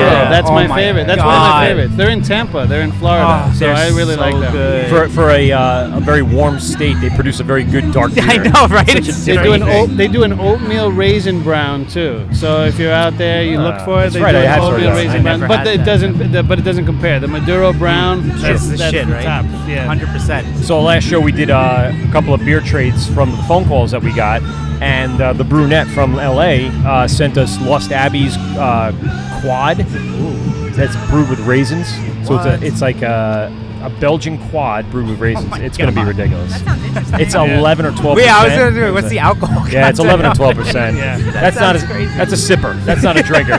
We're not going to be doing that at all. No, that's going to be a tough one. If we round out a night with that, it's going to be a tough one. Yeah, 100%. Because we do get pretty hammered every single show. I feel like I would too. It's just constant beer coming up. So we have a show coming up November 4th with Great South Bay. Oh, cool. So they'll be there. That's a big get for us, and we're in talks right now with Blue Point. Believe it or not. Really? Yeah. I haven't been to their new place yet. I was wanna there. Try It's it. huge. Yeah, I want to see. I want to see what it's like. It's a goddamn college. Yeah. They have a college It's- campus it's- yeah. for brewing. I remember them doing it, Yeah. and I was like, "Wow, they're doing the whole college. Yeah. Like, that's Well, the fucking YMCA food the food scene inside is amazing too. You order on your phone and they deliver it to your table. Well, you know, it's like what they do in Mickler, right? Yeah. Mickler does a very similar thing where you can order on your phone. But this place is much bigger than the Mickler. food is much better. Absolutely. So, what's that? I said we're gonna have to check that. Oh yeah, definitely. Do you guys know about the Think New York, Drink New York app? No. All right, so this is an app on Android and Apple App Store. And you can, as you check into breweries, you can get a stamp. And over the course of the last year or so that I've been using it, I've acquired a shit ton of stamps. And then there's certain levels where they reward you and send you stuff. So I got a bar of IPA soap handmade upstate. The next level is T-shirts. Nick's hit the T-shirt level. He lives in Queens, so he can walk to 7 breweries in 5 minutes. No, I can't walk there. No, I can't actually. You can't? But I can drive there. Off a subway. You can get on a subway and get there too. I don't even have a subway by me in my part of Queens. I've been wanting to do like a Queens run. Like I want to go to Gun Hill really bad. Gun Hill's in the Bronx. I know, they're amazing. They're very good. I just tried them recently. Brewery. Really good. Really good. That's one of my looks favorite cool. breweries. Yeah, it's one of her favorite breweries. Is it right? Yeah. And I hadn't tried too many of their beers, and I went and I was blown away just about everything I've tried there. Really I got Costa Azul, which was a Berliner Weiss with blueberries and coconut and vanilla. It was really good. My wife loved it. She was like all about it. It sounds awesome. And so I found it at Total Wine. I found that that place is crazy. Total right? Wine. Yeah, it's amazing. They don't want to open it up in Queens though. We got AOC blocking it for us. Really? Yeah, she does all the mom and pop stores. Well, I was there. going to say they don't want to take away from the mom and pops. Exactly. Which makes sense, but it's not. It's different. It has but it stuff would be from so everywhere. convenient for me. It's like right there. And they have like a giant wall of just Long Island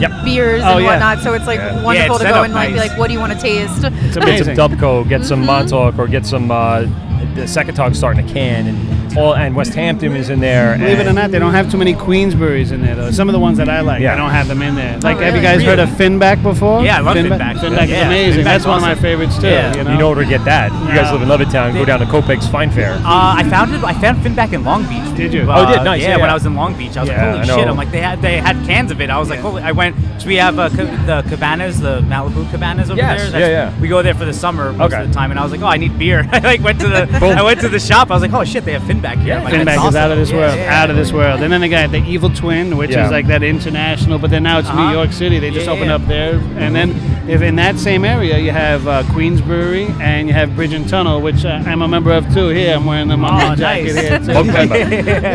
Too. So there's a lot of scenes like that out there. In Brooklyn you have that Little too. hubs. You have like hubs we were discussing before. And we have them here. Like, so we got the Bayshore Hub now. Between Great South Bay, Hopwinds, Brewers Collective. So good. Who else is in there? I'm missing one. There's 4. We've closed them out, by the way. We've interviewed them all. Once we were trying to close out hubs. We closed out the Holbrook hub between 1940s, Squareheads, Spider Bite, and St. James. St. James we've talked to, but we haven't had them in Long Island, studio. no? Long Island? That's Riverhead, and that's another hub we have to start closing out. Long Island, that whole Riverhead area is sick. It's unbelievable. Mustache is here, delicious double IPA. That was good. I love that. We went out to about 2 weeks ago. We went out to Jamesport Farm, and then we went over to Eastern Front. Eastern Front was very good. And then we wrapped up at North Fork, which we've had on the show. And North Fork, got to get Greenport on. North Fork is really cool. Yeah, they're in a firehouse. Yeah, and it's a beautiful spot. It's so gorgeous. Cool. Yeah, they just redid that, didn't they? Yeah, it looks awesome. I haven't been to the redone one yet. Because they had like the other location. The Peconic one is great too. Yeah, it is. It's amazing. Yeah, you can fit so many people there. Similar feel to this. What we have here now. Exactly. Lots of outdoor games. We went there after Buckley's wedding, didn't we? Yeah, we ended up stopping there on the way home. Oh, that's been our go-to. That was one of the first ones I was frequenting out here for a while. It's just a great scene over there. And believe it or not, I don't have it as a stamp on the app. You can get stamps for both of them. So if you do download the app, both locations are 2 different stamps. So now you have to go back and get re-stamped. Oh, I will. Been making just it a another plan. reason to go. So yesterday I was just talking to Nick. I was in the city for an audio engineers convention at Jacob Javits, and there's only 3 breweries on Manhattan. I already have Heartland, which people know about. There's Alphabet City down in Chelsea. That's ABC Beer Co. And then there's Death Avenue, which no one's heard of. I've never seen them at any festivals, even in the city. But I went by there and I got my stamp and I had a beer. It was good. Yeah, it was awesome. Now, ABC Beer Company is more like a bar brewery, like ale white. So like is ale Death white. Avenue. So when you go in so there, is Death Avenue. Yeah, they're both the same. But ABC Beer Company is in the Lower East Side. Okay. So that's a nice, cool scene to go there too. Yeah. Nowadays, I mean, not like it was back when, but the Lower East Side, you go there on a nice Sunday afternoon. Yeah. You get to Make park. a walk. You can drive in because you can park in Sunday in the city. No So they meters. brew there and they have Yeah, and Oh, they'll yeah. have a tremendous selection of other beers there too. I never heard of that Yeah, We'll have to check that out. Yeah, that's a good little scene too. Yeah. When we- And same thing like the one we were at by Fifth Hammer. That was a good scene too. So it's like 6 breweries in a 2-mile square radius. Yeah, Rockaway is right there. Big Alice is over there, Oh, and sick. yeah. Oh, I never heard of any. So, yeah, Long these Island are- City, and then they have Long Island City Beer Project. So Long Island City is a big hub there, I too. love LIC Beer Project, Yeah. and I never get You their don't see beer. it? No, I don't It's see a them small lot. location there, but if you go to Mets games, you can get some of their stuff there. That's it. I'll be tormented with the Mets, but I'll I be know. drinking good That's beer right. at least, you know? That's why we drink. That's why we drink. Yeah, we're a exactly. bunch of Mets fans Right. here. I'm so 100% a Mets fan. We feel your pain. So you guys have gone through a little bit and tasted Yeah, we some of the beer. did a What, lot, yeah. what stood out to you so far? Do you want to go first? I really enjoyed the Harborhead Oktoberfest. That Good. was a very delicious beer. Yes. I'm all about the Dubco Oktoberfest. Oh, yeah. The Dubtoberfest and Yeah. their sour beer. The one that they had was. Which one are they pouring now? It's like a blueberry sour. that one was It's good really too. freaking good. What you guys walked up with was looked like a sour. What did you walk up with? No, the Dubco October. That's what we walked up with. Wow. That's Yeah. what's in there, really. There was That's a a light. That's a what was lighter color. There was a cider that tasted like legit like champagne. I forgot which. Those brewery dry, it the was. dry, the Yes, dry. exactly. Yeah, the very dry beers. I'm a fan of too. I do That like was that. delicious. They're, I Two didn't Roads is expect it. Two Roads is making the Rosé Goza. Yeah, that was freaking good. That's too. over there. They have It's a like Rosemary's weird chops Baby and too. that. Oh, we didn't try I that didn't one. try Two that Roads, one. yeah. I don't if you think go it's- no, it's not here. They're a great. No, they don't brewery, have it too. here, is what he's saying. Oh no, they don't. No, they have their Oktoberfest lager and the Goza. Yeah, they're a great location too. If you ever go to Connecticut, that's where Two Roads is. That's worth the trip too. You go on your way to the casino or something, you can stop over there. You know? That's how I do it. I don't So know. apparently we're going to be giving away the award for the best pumpkin beer Okay. I didn't at try today's any festival. pumpkin beers yet. There's a bunch here. I know. Try West Hampton. He's got a bunch. They're cruising through beer. There's a lot of people here. It's crazy. I didn't realize they would fill up so fast. I didn't get my glass until, let's say, 1:15. Oh, boy. So when I got my glass, I turned around. There's already lines. I'm like, shit. So I got to go. I got to go duck You gotta behind make there your and way talk to some around. people. We got lucky I'm gonna because go in they the back. let us in at 12, and some brewers weren't serving yet, Yeah. and some were. And I was like, oh, let's do the ones who are doing it right now. Yeah. And went to Dubco and Get hung ahead out of the there game. for a while. I was Which, like, cool. and according to the outline of the thing that we got, doors weren't going to open until 1. So I line- thought it was 1 to 5. Oh, the But tickets they- say 12. Did Yeah, they say 12. Ah, I thought maybe they were going to do like 12 here and then 1 there. That's what I thought. I was like, I should eat now before I start getting shit faced, you know? And by the time now, it's going to be lines to the trucks and everything. Yeah. They're gonna. It's a lot of people in this It's a little very area. good turnout. Oh yeah, and a beautiful Filled day. up a lot. I'm And they're surprised. selling tickets at the door too. Same thing with Punktoberfest. People are a little weary in the fall time to buy a ticket ahead because it could be the rainiest day and they're Yeah. still going to run it and it's going to be miserable. So you wait to the last few minutes, then you go out and get your tickets. So a lot of them didn't sell out, but they'll still draw a They'll tremendous still pack crowd. in. Her He said brother- there was over 1,000 people. Wow, here, that's so- a lot of people. Yeah, there'll be a lot of people here. And I never even realized this place existed until today. I was like, I drive past it every day, and I'm like, holy shit! I'm like, it's a whole another back huge field. area. There's a huge field back here. Well, if the weather wasn't cooperating, I imagine they may have been able to go inside. That's the what I thought about. dome. I I was don't like- know. I don't know how they would have worked it. It would have been a mess. It would have been a mess, whatever it is. Because how are you going to get the food trucks in there? You know? I don't No, know. those got to stay outside. Those Yeah, gotta I don't stay even outside. think they have the inside to rent. To be honest with you, I think there's Really? actually like stuff that's going to happen. It's in weird there. though. It says inside and outside on the ticket. Yeah. I'm like, I was like, oh, is there an inside too? Well, was like, I where think is actually everything? there's supposed to be a kids area, and I think that's what they're doing. They're putting the kids in there. So there's face painting in there and other things. Oh, let's go in there. Come on. Yeah, Send the yeah. kids in there. Yeah. Get a nice big Leave the butterfly kids in on you. there. Beautiful. So you guys have enjoyed a lot of the stuff that's going on. Your first beer fest. Is it your first beer fest? Yes. Yeah. Wow. Yes, So I I'm know. actually very happy that we gave it to the right people. De-virginized us. Yes. Pops the word with true. Mike. Yeah, the word with Mike and Pete, de-virginizing all the beer drinkers here on Long Island. So thanks a lot for coming over. Yeah, man. Thank you so very much for the cool. tickets. Yeah, to no meet you problem. guys. Anytime. Keep listening to the show. We'll be giving away tickets for course. the Great Beer Expo at Nassau Coliseum, November 2nd. We'll be there. If for wherever you don't get your tickets, just do your favor. Yeah, we definitely will. Go there anyway and hang 100%. out. Perfect. So many breweries, so and much if you're going there, on. stop by the booth. Hell Hang with yeah, John 100%. again. Yeah. Nick will be there at one of the sessions. Yeah. So I will be. I always Or maybe find the both. second session is more fun. First session is more choices of beer because they run out of beer for the second thing. So you want to try having. You may get lucky. You may get lucky and get some boxing tickets. So that's what happened to us one year. that One year, was some really lady cool. gave us some free boxing tickets, and in the last session, and we went right upstairs and watched some boxing that was on HBO. Oh, that's pretty cool. Yeah, It was such a bad idea. I was so hammered, and I walk and I go, I makes it can't fun. stay here.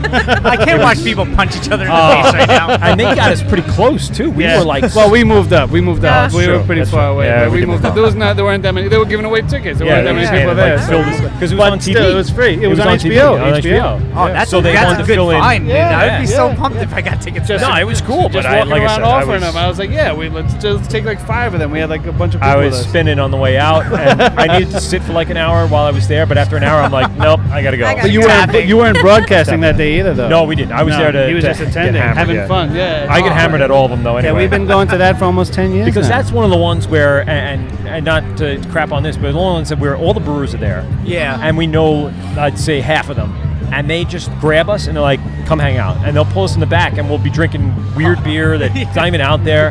All of a sudden, we're like, we got to go back to the table. And they're like, whatever. actually have to do No, work. we have to You do don't something. need to do that. we get given this opportunity. I don't want to look like we're doing nothing. So slacking. No, Yeah. you guys You're are having a doing good great time while job. you're doing it. I know, yeah, it's a good time. I would love to enjoy these more, but now we kind of do a little bit of both. So. Yeah. And it gives us an opportunity to go all over the country. So we've been down to New Jersey, Nick came. Nice. And next year we're looking to go to GABF, the biggest beer fest in all of the land. Wow. Oh, Great So- American Beer Fest. Yep. That sounds Oh, that's exciting. sick. Three-day event. Wow. You guys 3 gotta days. pace yourself on that one. Oh my You need God. another 3 after that. Yes, well, that's what people do. They end up taking an extra day after that just to come down off of the mile-high ridiculousness. So That's crazy. hopefully we do that. And Pete already said no, but I said, you're going. So I'm going to force him to go. All right. We'll have a Have the newborn. opportunity getting to do it. kidnapped. Yeah, as I said, this is it. Yeah. Like, we're not doing this podcast for 50 years. So just come this one year that we're invited, and we'll do it. You and gotta then enjoy the ride. Right, Take a exactly. vacation out of it. All right, let's go. So thanks a lot, you guys, for coming definitely. out. Good We're going to go meeting you. hang out and drink Yeah, for a nice little bit. meeting you guys. It was Sal awesome. and Emily, the winners of the 2019 Fall Craft Beer tickets. Yeah, cheers, guys. Perfect. Yeah, man, Thank you you too. so much. Cheers, We'll talk to you cheers. guys soon. It's the Wort with Mike at PeteGovsRadio.com, live here at the Fall Craft Beer Festival in Farmingdale, Long Island. We'll be right back after this. Govs Radio. This is the Wort on Govs Radio. It's the Wort with Mike at PeteGovsRadio.com. We are live here at the Fall Craft Beer Fest in Farmingdale, Long Island. We're going around tasting some tasty stuff here, and we have 2 patrons that have swung by and wanted to be on, so we throw them on. So what are your names? Where are you guys from, and what's the deal? I'm Will. I grew up in Levittown. Okay. I'm friends with him, and this is his girlfriend, Marty. Okay. And Hi, we're Marty. here. How are you? We're They can't see him, but tasting Yeah. beers. Yeah, you can't see Nico. That's all right. You can walk around and say hello. You can't see us either, right? No, He's you just can. eating no, the but there's a pretzels. camera Yeah. here, so you are on camera, and Yeah. if you do want to say hello, you have to come around. Yeah, it'll be fine. Oh, Nico, get He's swing by He's him, a little but- camera shy. That's all right. He's in the witness protection program, so it's fine. Yeah. That's all right. Yeah, there he is. Hey, see, you got on. So is this you guys' first beer fest, or have you gone to other ones before? Or? It's my first. Okay. Very local, so it makes it much easier to kind I've of been be to here. Bacon Beer. Very local. Bacon and beer. Oh my God, Yeah, is that Bacon at Beer. City Field? Yes. Yes, Alright. that was You a need good to one. come back. That was a good one. Yeah. Yeah. Do, Are we you didn't do Mets that- fans? Are you Mets fans? Yankee. I'm a Yankee fan, too. Oh, so you were in enemy territory. Yeah. No. Baseball is baseball. All right. It's true. I watched every game so far this year. Yeah. Uh, Let's go Yankees Playoff tonight, games. huh? Yeah. Oh, yeah. Yeah, What yeah. is it, Tonight. 7, 8 o'clock tonight? Yeah. is it tonight? Yeah. I thought they went The back to rain Houston. delay. The rain delay. Shifted everything up. Yeah, they Yep, had. they won last night. Yeah. Oh, that's right, because they still have. They still have no to travel face the day. Nationals. No travel day. And Nationals are gonna suck a dick because they 'Cause they're the Nationals. definitely are going to lose in that playoff. Whoever it is, Yankees or Astros, the Nationals are going to lose. So this is to determine who's going to win the World Series. Absolutely. So you guys have walked around, drank a bunch of beer. What stood out to you? Oh, the Hamptons one. The Shipyard Blueberry Oh, yeah, one. Shipyard Shipyard Blueberry. Blueberry. Yep. That's and a good Hamptons. All their Hamptons won. The West Hampton Pumpkin was very good. Oh my God! Yeah, but all of them were really good. I've been out to the brewery. Have you been out to a lot of the breweries around the area? I was gonna go to the Blue Point one today. I didn't go. It's a good. No, well, you can still make it. They don't close until like Blue 10 Point or makes something. good food there, so you go there for dinner. Let's go for dinner. Yeah. Exactly. Get a flight and some good food. So the West Hampton Brewery is a great spot. They have great beer all across the board. So definitely check them out. And what was the other one they're pouring there? Do you know what they're pouring? They're besides pouring the pumpkin? a Irish Eye. Yes, that's what it was. Ooh, that was good too. That was the first one I had today. Really? I got to go back there. What's Irish Eye? It's an IPA. 9% alcohol whiskey. Double IPA? No. It's a stout. Yeah, stout. Oh, yeah. Oh wow. Dark beer. So a little darker, caramel. Is that what it is? They age it in whiskey barrels? I think it's with. I think it's with whiskey barrels. Could be. I'll ask him. We'll get him on later when he runs out of beer. He did say something about whiskey, and there's like a caramel taste to it. Okay. Interesting. What do you guys go to? Like, let's say you're gonna have a little night at home, hanging out, grab some craft beers. What would you end up pulling from the distributors or from the supermarket? What's your go-to? Corona and limes. Nothing wrong with it. It's a good summer beer. We're in the winter though. Pumpkin ale. Pumpkins now, yeah. And only with the cinnamon, sugar, and honey rim. Okay. Oh, and the honey. We had this conversation before. Oh, honey gets a little messy. It's a little messy. Messy, but tastes good. Great combination. What about you? What's your go-to? My go-to? PBR. Oh, all right. Okay. Pabst Blue Ribbon, love it. Yeah. It's a solid one. One you probably enjoyed in college and then beyond. Now it's a hipster staple. It sure is. It's a hipster beer. But You don't sound too thrilled about That's because it's $3 for like a 24-ounce can. You can get a lot of it for nothing. Yep. So you guys enjoyed the shipyard stuff. Anything else stand out to you around the festival? And you got to look. The Hamptons one is definitely hands down the best. Yeah, they are good. Yes. There was a cider one I had over there. That was really good. All right. Oh, the raspberry. The raspberry, yeah. That one was. But we didn't get the name. We have to go back and get the name. There's one on that side, Graft. Go check out Graft. They have some great stuff. I know Angry Orchard's pouring, but their reps aren't here. And there's another one. You're right. That's. I think it's a Goza. Oh, Two Roads. Two Roads has a rosé Goza. And they're giving away a keychain. Yes. Okay. Yeah, I got one of those. Nice little swag. You gotta have the swag. That's why we put stickers out front. There you go. You got it. All right. Yes. I saw people walking around with them. I got to grab one of those too. I got the opener for now. So this is. They have a They have like the Two Roads bottle. I got it on me somewhere. They always gotta give cool stuff away. Ooh. Yeah, it's a nice one. I need that. Yeah, go grab one of those. They got a million of them over there. You gotta have one of those. So you guys haven't been to a number of these. So what do you think about the overall experience so far? I think it's pretty good. She told me there's 2 weeks at the Coliseum. Yes, right. Indeed. We'll be there too. We'll be broadcasting Yes, we from Nassau Coliseum. Let's come have visit a us second again. episode There together. you go. Supporting veterans too. That's right. Yeah. Right. We this is our second year doing that one, and last year we had a ball. There's so many more breweries, but also the brewers are here too. Second year doing Like this this show, one- but this one has a 10 lot of the years reps. attending. We go. We were fans before we were working it. Oh, we've been there for like Yeah. I'm gonna say 8 to 10 years. So 10 created been going, from yeah. festivals. Oh yeah. In a way. Besides that, and having a radio station that we could broadcast on, it definitely helps to have that. And the weather. it was gorgeous. Thank God. Yeah, it cooperated. Yeah. The wind died insane. down, the sun came out, not a cloud in the sky. It's been awesome. Beautiful day. Food trucks are good. So you guys are working at this point. I would imagine. I would hope at this point, since you're here at 21 years old and over. What is the? It's a weird question, but what do you think the biggest industry outside of the beer industry is to work in, and then go to happy hours after? Who do you think enjoys happy hours more? What type of person? What type of worker? I could say a teacher. Okay. You're not wrong. I'm a social worker, so dealing with other people's problems. Or Do you go out with your coworkers though on happy hour? We do set up a lot of happy Do you? hours. Okay. There's always a setup of happy hours. Are you with a business or you're with a district? An agency. Agency, okay. And they put you in districts across Long Island, or are you just working through them off-site? It's working through them offsite. Okay. So we have like offices all around Long Island, Manhattan, Brooklyn, Bronx, Queens. Oh, okay. Serving all. Nice. Yeah. Why would you say teacher? What was your thought process on that? when I was in school, I overheard a lot of conversations about that on like Fridays and stuff. I thought you were gonna say when you were dealing with you as a student. Yeah. We have a lot of teacher friends. Yeah, they used to throw me the invite. Yeah, and they do a lot lot of happy hours. I've been to a lot of teacher friends happy hours. I tend to agree since I am a teacher and I love to drink. 3 p.m. happy hours? Sure. Yeah. Why not? You're getting out at 2:30. Yeah. You could be home by 5. Yeah, about that. I'll be sleeping by 5. Yeah. It used to happen when I was a little younger. It's because you got to wake up at 5 in the morning. That's true. Too. Yeah. 5:30 in the morning I'm there. Well, thanks, guys, for coming on. Awesome. Thanks for having us. We'll see you guys in 2 weeks. Yes, we'll be at the Great Beer Expo at Nassau Coliseum, broadcasting from both sessions, so it doesn't matter which one you come to. We'll have a tent just like this one, and we'll be set up and ready to go. So thanks a lot. Awesome. All right, cool. Thanks. Nice meeting you guys. This is the word of Mike and Pete, GubsRadio.com, broadcasting live from the Fall Craft Beerfest here in Farmingdale. We'll be right back after this. This is Gubs Radio, and you're getting drunk with Mike and Pete on the Wort.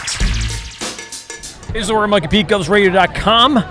We are live here at Fall Craft Beerfest in beautiful Farmingdale, Long Island. It's a great day, and we're drinking a bunch of beer, and we have our neighbors in. We call it the neighbor segment. We missed our chip girl. I forget her name, but she's been handing out Farmer's Pantry cornbread chips that she's doing all herself, apparently.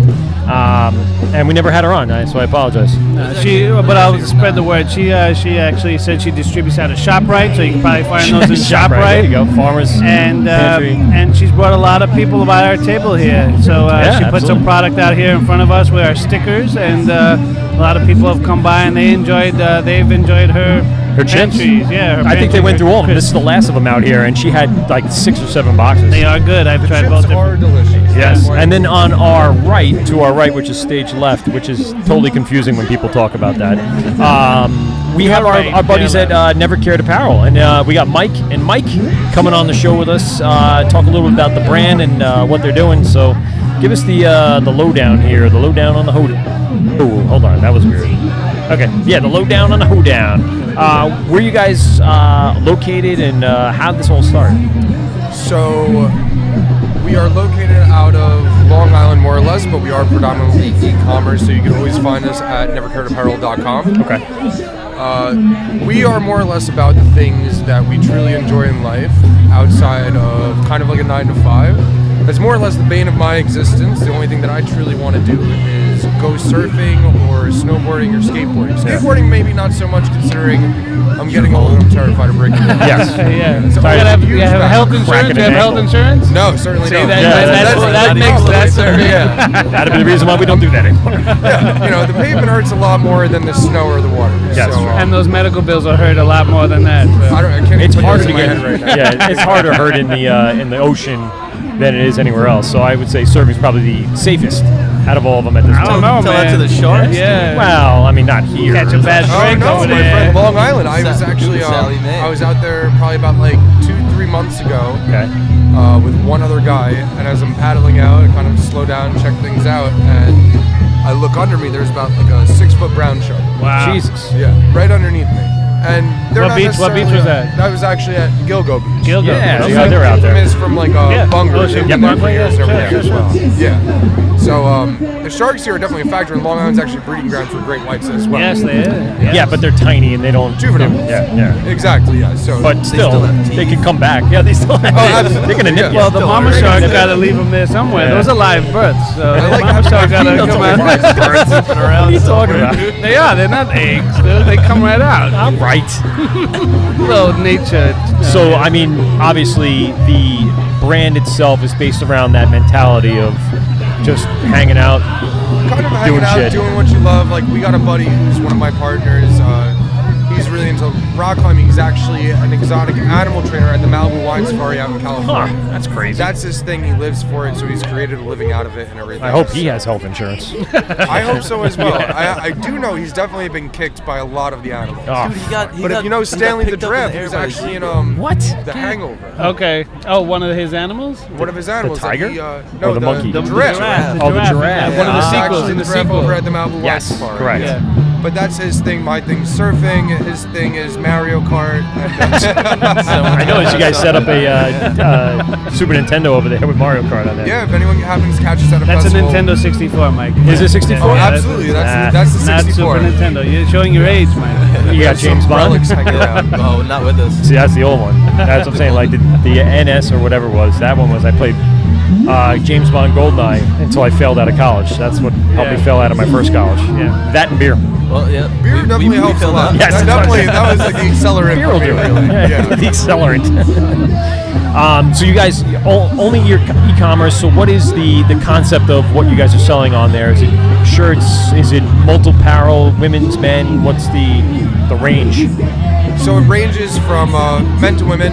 Yeah. You know, absolutely anything. We do a lot of things unisex, so you know it doesn't diversify or anything. Okay. Everything fits everybody more or less.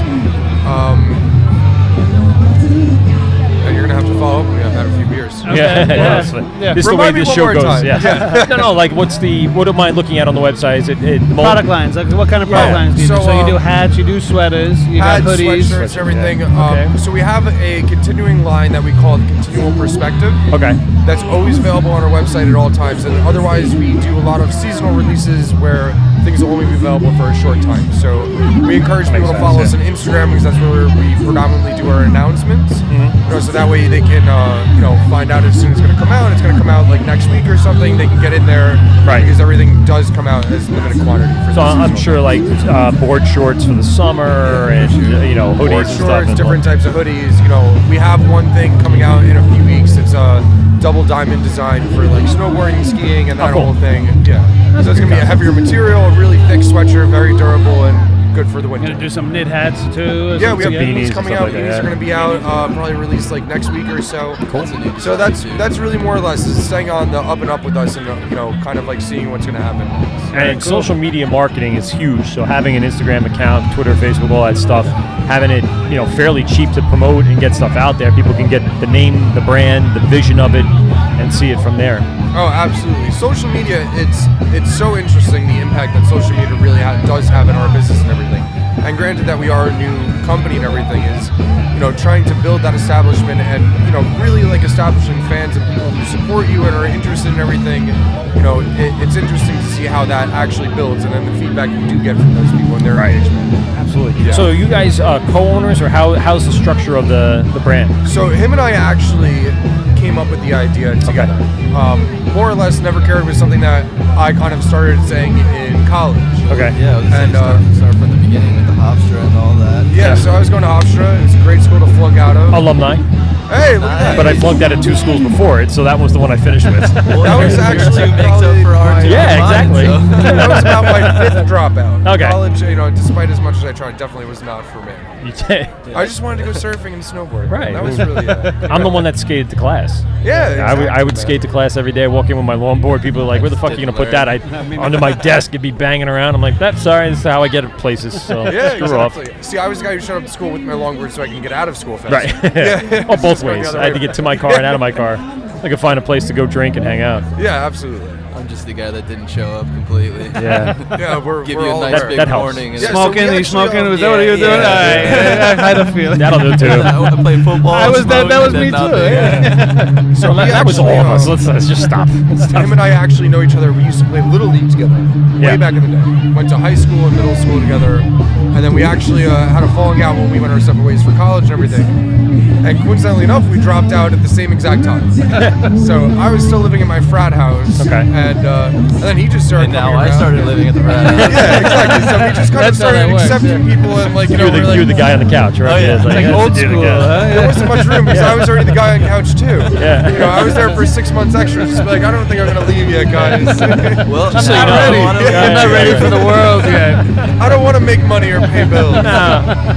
You guys want to go get a beer? It was just Like those guys in prison that want to go back to prison, right? What were you doing over at Hofstra, where we were studying, where we were trying to study?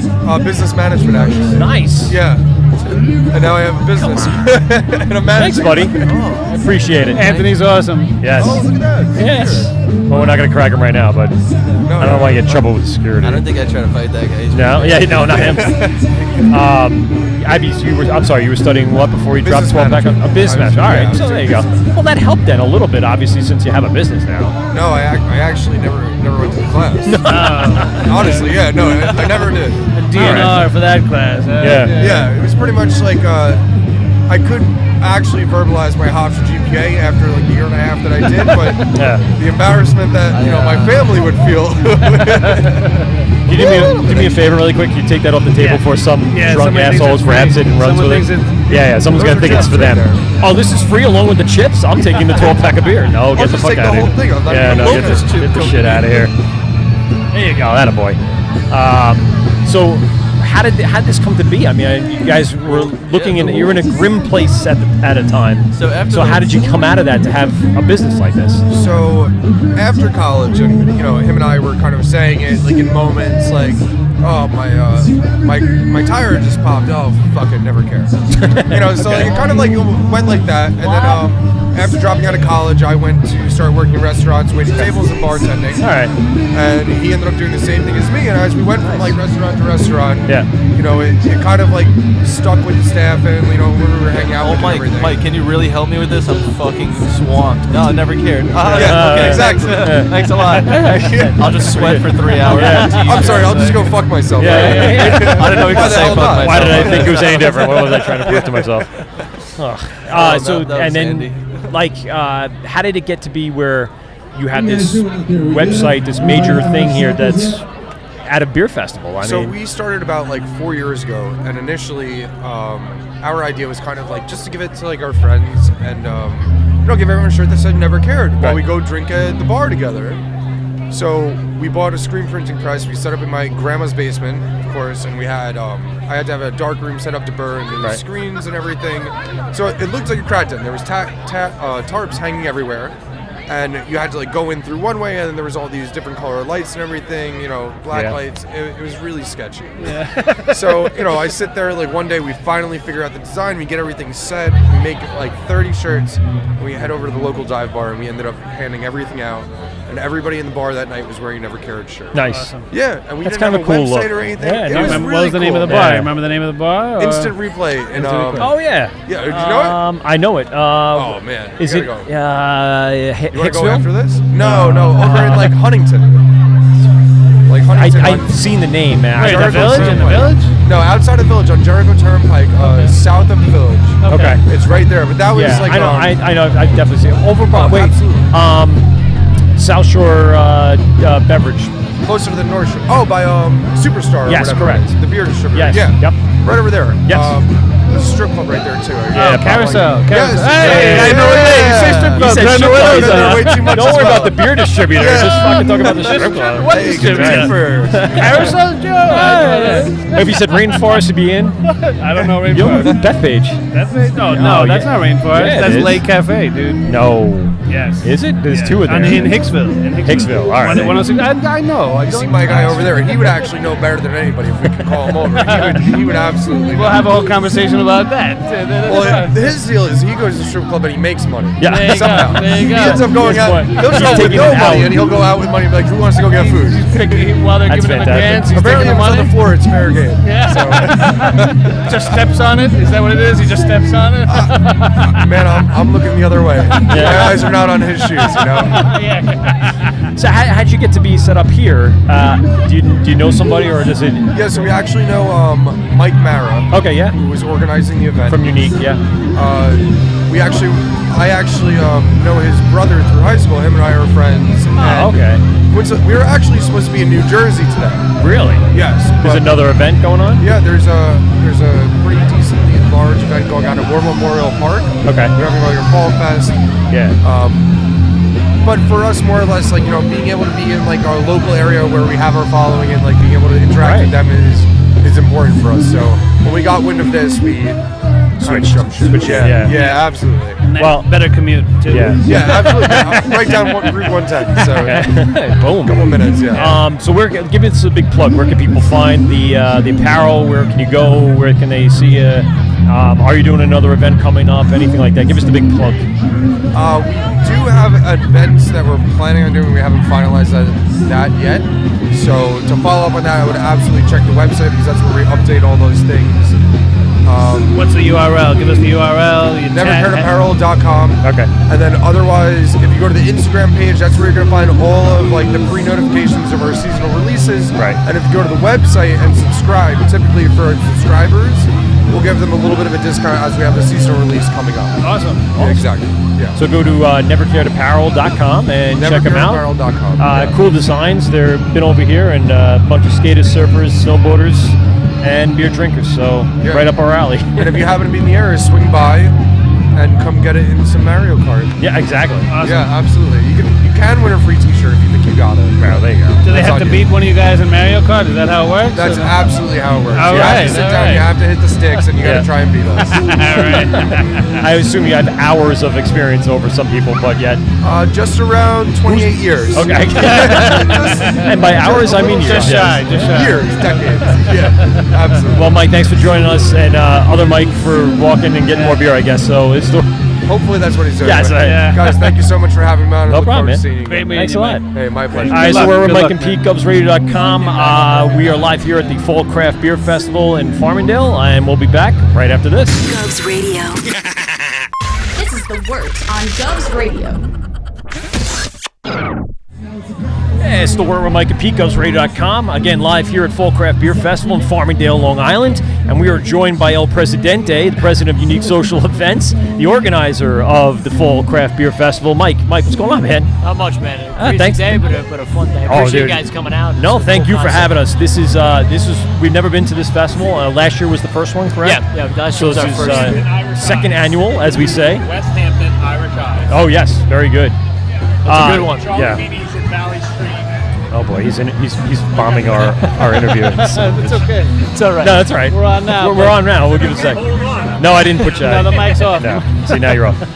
Swing by in a little bit. We'll talk to you. So thanks a lot again for inviting us out. Coming out. This has been great, and dude, it's been a lot of first-time craft beer drinkers here. We've interviewed, I'm going to say like a half a dozen at least that wanted to come by and talk. And this was their first. And this was their first ever beer fest? Yes. Wow. Yeah. Crazy. Which we were surprised about also. You know? Yeah, the tickets that we gave away as part of our giveaway, Emily and her husband Sal, this is their first beer fest. Awesome. I love it. And that was perfect. I thought I was actually happy that they said that because, that experience, the breweries you have here, it's a good lineup. The localness of it. I mean, that's one of the hardest things to find is just being so close to, not going to Queens or not going all the way out east. The good thing about this location is we're on the border of Nassau, Suffolk. So Correct.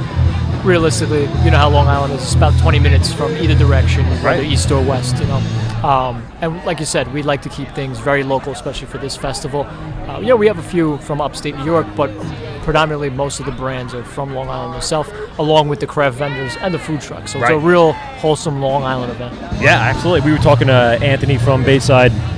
We've communicated before this, and we were supposed to have him on. Anthony's a great guy. Yeah. We were supposed to have him on the show some weeks ago, but we got our days crossed up. So, and from West Hampton, I forget his name. Brian. Brian, not Rich. I keep saying Rich. Well, his last name's Skip. Brian Skip. Yeah. So we've had communication with him, and then we've had Brian from Barn Shed on the show as well. Yeah, those guys are great. Great guys. Everyone that we've had is great. And it's funny, and I'm sure you've experienced this.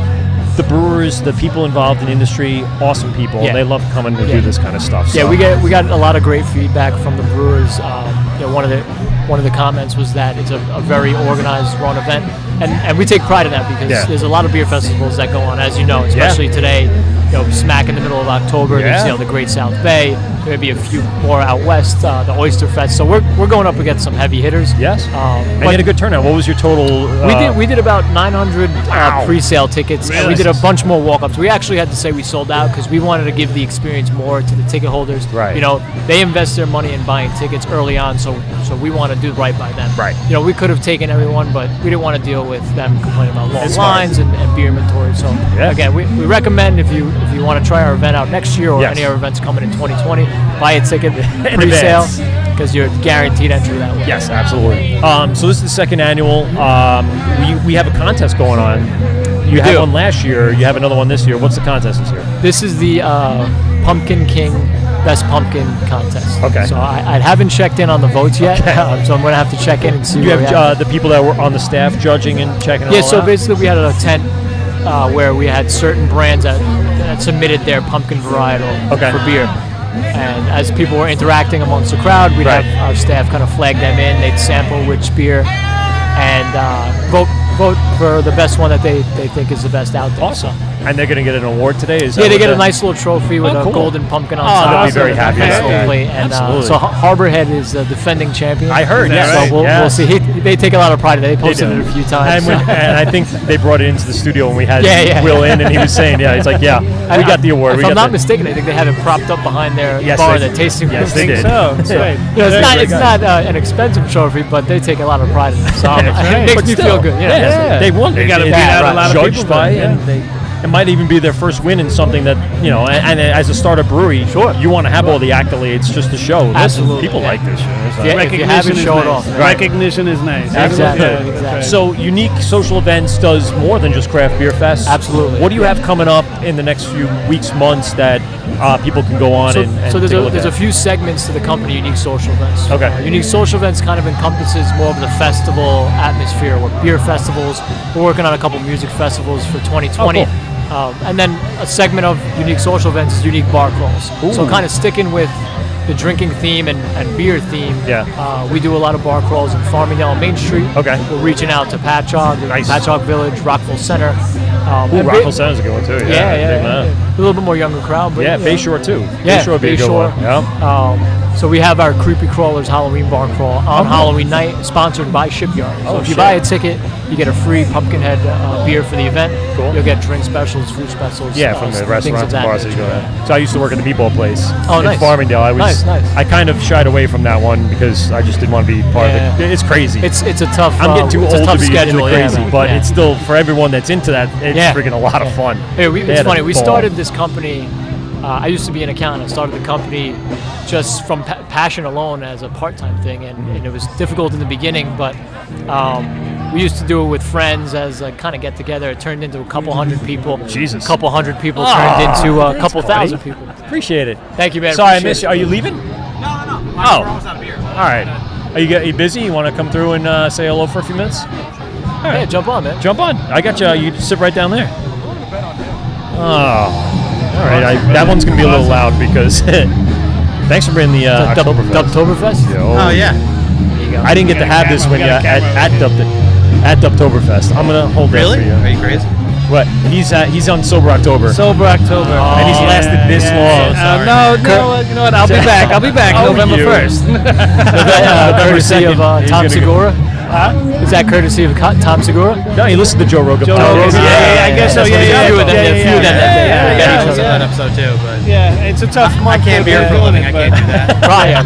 Props to you. Yeah. Well, thank you very much for bringing over Dubtoberfest. You guys had your festival a few weeks ago, or was it 1 week ago? A few weeks ago. The turnout was great. We had Chris in studio a few weeks ago. Yep. Actually, I think it was 2 days before that week. With the guys from Nap Time, right? Yeah, that's correct. It was great, fun fucking time. Chris is a maniac. Great dudes. Yeah. And we actually missed it. We both, Pete and I, this is not Pete, this is Nick, but Pete and I had... I honestly know this is not Pete. Yeah, this is not Pete. I'm just reminding people. Just letting everybody know. What has Sober October changed you? Dude, Pete actually did not get shorter and slimmer that fast. I think I'm taller than Pete. I think I'm taller. I might be taller than me. Oh, you have a lot. I was going to say, and finally not be bald anymore. So... but I heard it went great. Talked to Joe from Meatworks, had a great time, and Ken from Second Talk. So, everyone seemed to have a really fun time. And I never had this, so thank you very much for bringing it over. Literally one of my favorite Oktoberfest out there. So we're gonna have to keep going. And I want to thank you guys too for being a part of it, the event this year. Oh, of course. Have a bit? Absolutely. Sorry, you should have brought one over for yourself if you knew you were going to stay. Well, here. You know what? I'll take the sample. This is the clean one. You know what? This is fine. mine. I just pounded one of the 10s. Oh, all right. Well, you're going to have a sample anyway so you can drink with us. All right. There you go. I got to cheer something, right? Mike's got to go do work. He's got to run this thing. So this is so tempting. It looks delicious. Yeah, it really is. Hold on. I want to finish up with him so he knows. Send him a few so he gets his plugs in. Send him some for Thanksgiving. Yeah, there you go. I like that idea. No, so you have a bunch of those crawls coming out. Yep. So that section of the company, like you said, is only dedicated to like doing the beer-related events. Yeah, so the bar crawl, I mean, there's other drink specials, but we try to involve beer companies situated around the event. We also tie in local charities as well. Yeah. So a portion of our proceeds go to a local charity. Nice. Yeah, depending on the theme. That's great. That's awesome. And so, as a whole, this has been a growing success. Obviously, Absolutely. more and more people every year. We probably did 3 times as many attendees last year, which is awesome. Wow. So, give a lot of credit for my team. Thank you to you guys. They were hustling their asses off. I actually was put them to work. They earned it today. They sure did. I was over behind West Hampton talking to Brian, and I said, "You're right. You want me to open some cans for you?" And he's like, "If you could." And he's going like this, and he goes, "If you see Mike, you see anybody, just let him know no more stout." And I go, "All right." I turn around, and one of you guys was right there, awesome. like immediately. So thank God for that. Then I had to go do the show, and I was like, "Nah, you got this now." I'm not here to pour beer.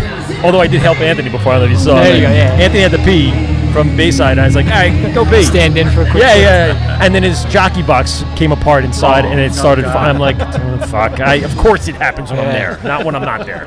They're crazy. But yeah, again, I appreciate you guys coming out. Mike, thank you very much for having us, man. I was totally amped. Yeah. Never had something like that for any of our events, so it was cool to have a live podcast. And we love having these kind of events to go to. It's again one hell of a turnout. Absolutely. Yeah, the weather helped a lot. Thank God. So. And probably the warmest day we'll have in the next few weeks. So yeah, I think this is it. This is it for us. So. It will be. Yeah. At least outdoor.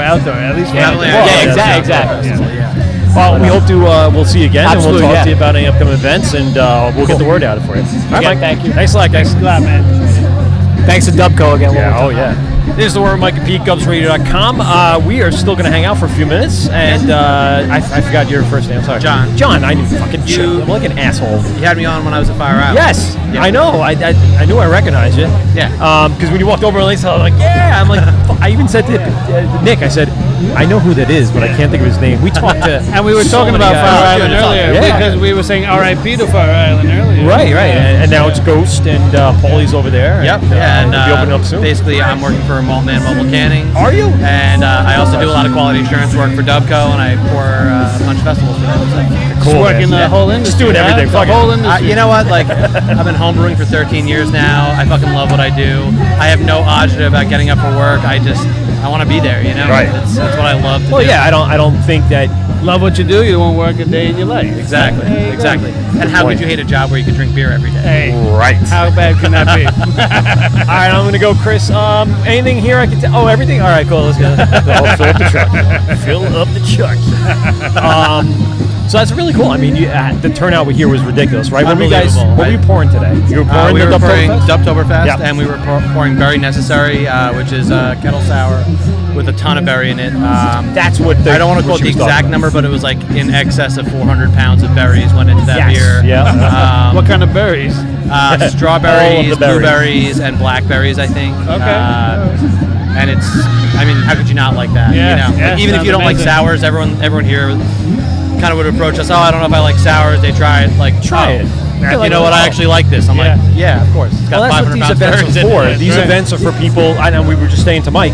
There's a lot of new craft beer fest people here. Yeah. A ton of people. A shocking number of people who say like, I've never heard of your brewery. Where are you? And then they're have you ever been to a beer fest ever? Yeah.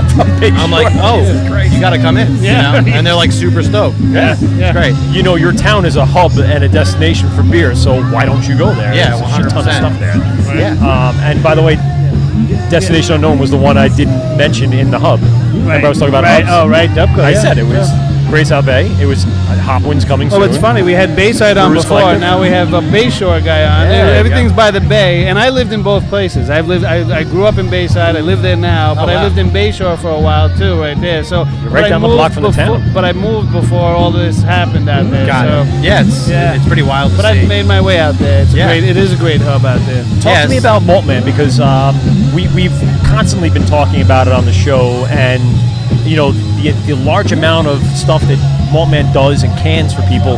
How is this whole thing run? Explain to me a little bit about all of the breweries that need a can today. How they even schedule that, or how they even come up with that. I mean, I do all the scheduling. Oh shit! So we're talking to the right guy. Yeah, it's It's a lot, but it's awesome. We can everywhere from. I'll give you an example. Last week I was up at Rushing Duck near Wort, New York, and this week I was out at North Fork. So like literally opposite ends of the spectrum. But every day we bring a 20-foot trailer with a canning line, a labeler, and all of like the equipment you would need to package beer. We run tests like dissolved oxygen to make sure that the beer is going to last in the can. Correct. Because that's the most important part to us. Quality control. That's kind of how I ended up helping Chris out with a lot of quality assurance work there. And then, I also have a background in yeast, so I do a lot of like cell counts and quality assurance on that end for people as well. And that all falls under the Maltman umbrella. Wow. Cool. Yeah. Yeah, it's pretty wild. What did you just can for North Fork? I love it. Ian and Pete came in and they were Ian. I can't talk to because I am not that smart. He is a much smarter man than I am. Ian in every is way. A wealth of knowledge. Oh my God. And an asset. Yeah, he's a great dude. Yeah. And also like the nicest dude to talk to. They're all. Yeah, Pete also. They're just the nicest guys out there. Who is their taproom manager? The woman. Ooh, I don't remember her name. To be honest. She was so nice. I brought the family out there 2 weeks ago. Very nice. Yeah. Hooked me up with North Fork or Jamesport? What are we talking North about? Fork. North Fork. I'm not. North Fork. North Fork's in Riverhead. Yeah, it's like an old firehouse. That's they what I was talking converted about into before. a brewery. It's sick. We're bringing it all full circle, by the way. We had these conversations already, and he's not even drinking. No, you know what? I don't. I think you were. I gotta hit them up. I gotta hit them up. Well, my friend. It's not a work. I don't know. He's going to be like Will Ferrell in Old School. He's going to drink, and then all of a sudden he's like the smartest man in the room. That's what it is. Exactly. Lack of nutrients. My energy levels are depleting. Nutrients. A lot of potassium. I may not heard. Do you know what they canned out in North Fork? Yeah, we did Run the Juice. Ooh, love it. Which I love. Yep. Ooh, let me think. There's another IPA we did, and I am going to draw a blank. That's all right. Whatever. Juice is good. And we did the butternut squash. Ooh, yeah, that one was good. Which is like their answer to a pumpkin beer, and it fucking rules. It does rule. It's great to have something different, a little different. Yeah, exactly. Yeah. Just to attack that animal from a different perspective. Great spot. So, for instance, let's just take North Fork because I know how it's set up. Yeah.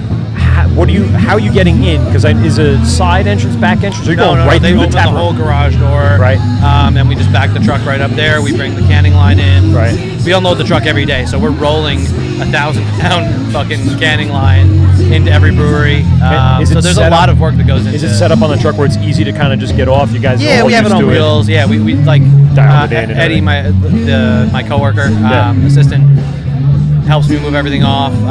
It's really no big deal, and we run it through a CIP process, which means clean in place. Right. At the beginning of every day, we check the seams on every can to make sure that there's no leaking or anything like that. Oxygenation. And it does the labeling. You do the labeling and everything labeling too. as well. Yeah, really. The whole thing. Yeah, we have a labeler that labels each can. Everything that we've seen you guys size touch, cans and everything. Yeah, really. Yeah, 100%. Oh, everything we've seen you guys touch has all been solid quality. Like the labels aren't flying all over the place. And I'm sure you wouldn't let them go if they were, but no. I mean, I opened a Signs of Selling Space Junk in like August, and we had canned that back in like January. Really? Which like for a New England you really shouldn't do. Like the hops are going to fall off, not to the fault of the brewery, just because it's the nature of a natural ingredient. Yeah, but it was still fucking delicious. Yeah, like it didn't lack anything. I actually just shipped a can of Space Junk to somebody. We did a beer trade over the last week, and they asked for local breweries, so we picked Dubco for a couple of them. I think we had a Watch Hill. We had a collab, and then we had the Space Junk. So we sent that all great out. beers, to get the word out to everybody. Yeah. Massachusetts, Rhode Island, and LA. Yeah, people need to know. It's funny. My brother lives up near Treehouse, so he's always drinking that. And he texted me the other day. He's like, I just opened a Gilgo, and it's fucking amazing. Yeah.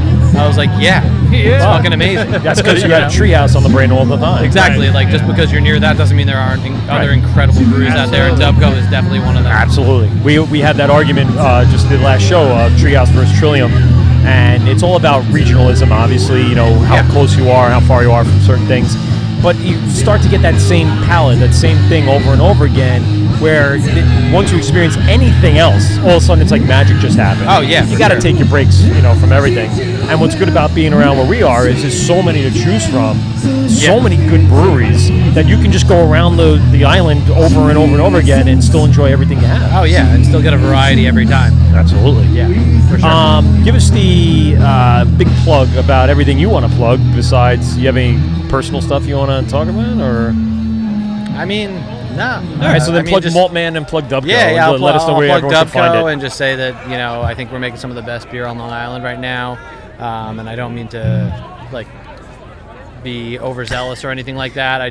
I can't think of a beer that we put out right now that I don't want to. Science 8.0 was delicious, by the way. I got my hands on one. I was very, very. It moved so quick. Oh, I would imagine. In the distributor, I was it was bartending almost last gone already. weekend, and I couldn't believe we were selling the last 4-pack. I was like, we just can't. This is crazy.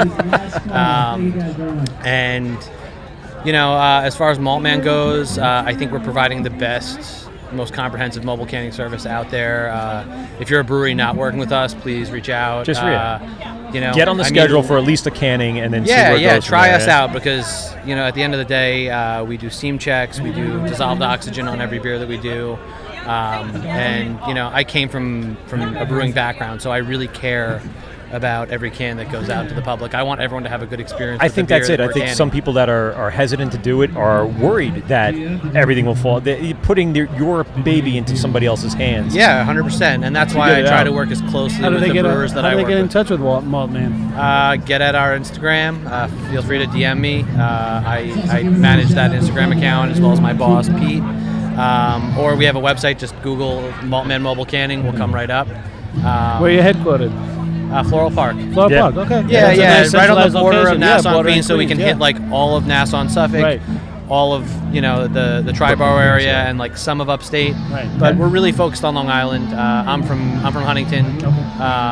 I work in Bayshore a lot. You're here. Yeah. This is you. Yeah. I'm in Queens, so Floral Park is not far from here at all. It's right down Little Neck Parkway. You're right there. So yeah, absolutely cool. 100%. John, man, thanks a lot for coming on. I appreciate of course, it. man. I just want to drive you guys off some beers. Yeah, I ended up on the air. Thanks for saving them for you. Because I didn't get a chance to even get over there. It was so crazy today. It was a lot of people out there. And once again, I'm so sorry Don't that you're not drinking right now. Well, I can't wait. I thought I'd You said it so seriously. I thought something happened. I'm like, did I miss something? I've been with them all day. Nothing bad happened. It's not drinking beer. That's terrible. It's a terrible way to live. My volume level is a little low today. Yeah, it is. He is. Energy and volume. So. Yeah. You'll be back. You'll be Oh, back. yeah. I will be. November 1st. Are you going to be on at Great Beer Expo? You guys pouring at Great Beer Expo? Do you know? I don't know off the top of my head. All right. I'm sorry, but I'm sure we're there. Yeah. If you're there, we'll be there too. Awesome. Broadcasting. All right, this is the Word of Mike at PeteGovsRadio.com. We're going to wrap it up in a few minutes. We'll be right back after this. Govs Radio. This is the Wort on Govs Radio. This is the Word of Mike at PeteGovsRadio.com. We're wrapping up here at the Fall Craft Beerfest. I don't. Yep, they're kicking everybody out. So this is the Word of Mike at PeteGovsRadio.com. We had a great day today, man. It started off a little slow, but it picked up here towards the end. I think the biggest thing was there was so many people here. Yeah, It was just a lot of fucking people here. Well, like Mike said, I guess it's 3 times as Almost many as last year. 1,000 people. Yeah, which is a lot. So it really did back up a lot of the brewers who didn't anticipate, because I think last year, like you said, 3 times the amount. If it had 1/3 the amount of people here, the brewers wouldn't be so busy. No, and they didn't expect it to be because of all the other fests going on. Right, too. So, right. I mean, and that's actually, they probably did better than any of the other festivals in regards to number. I wouldn't be surprised, but it was a beautiful day, and there are a lot of people on Long Island, so they may have done just as well. They probably do just fine. I'm not, no bad blood to anybody or not anything. Not at all. We really had some great guests. Emily and Sal, who's still hanging out over here with us to the right of, left of us.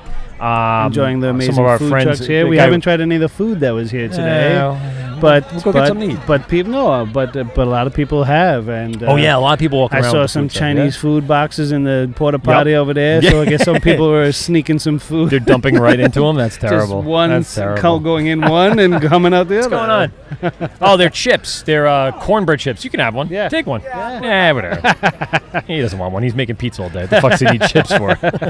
And listen, we really want to thank Anthony from Bayside coming on. Cool dude. Amazing. From my hometown. And John from Dubco, also representing Maltman, and does a lot of work for them. And, of course, Mike who organized this whole event. Very cool to have everybody on. And the mics from and NCA. The mics from NCA. A lot of mics today. Yeah, We're talking mics, into right? mics. We had 2, 3, 4 mics around I feel bad today. that we never got our friend that gave us the chips. But other than that, I mean, we had a really great time. We'll shout it out again. Let's see, Yeah, Farmer's Pantry, and she cornbread said, trips. Yeah, they're based out in Westbury. They're local product, and she said you can find them in ShopRite. Yep. So go check them out. Check them out. They're actually They're really delicious. good. Yeah, they're They really were delicious. good. And the they samples went. that they were giving out here didn't have a lot in there, so we blew through those bags in 2 seconds. But I would assume that if you go into the actual, ShopRite, the store supermarkets, to find them, you'll be able to find some good ones. Yeah, and she left them on our table here, brought a lot of attention. But they'll all be gone before we leave. There's no doubt about it. Yeah, and they're going as we speak. Yes, so. as we speak. People are just taking them off the front of our table.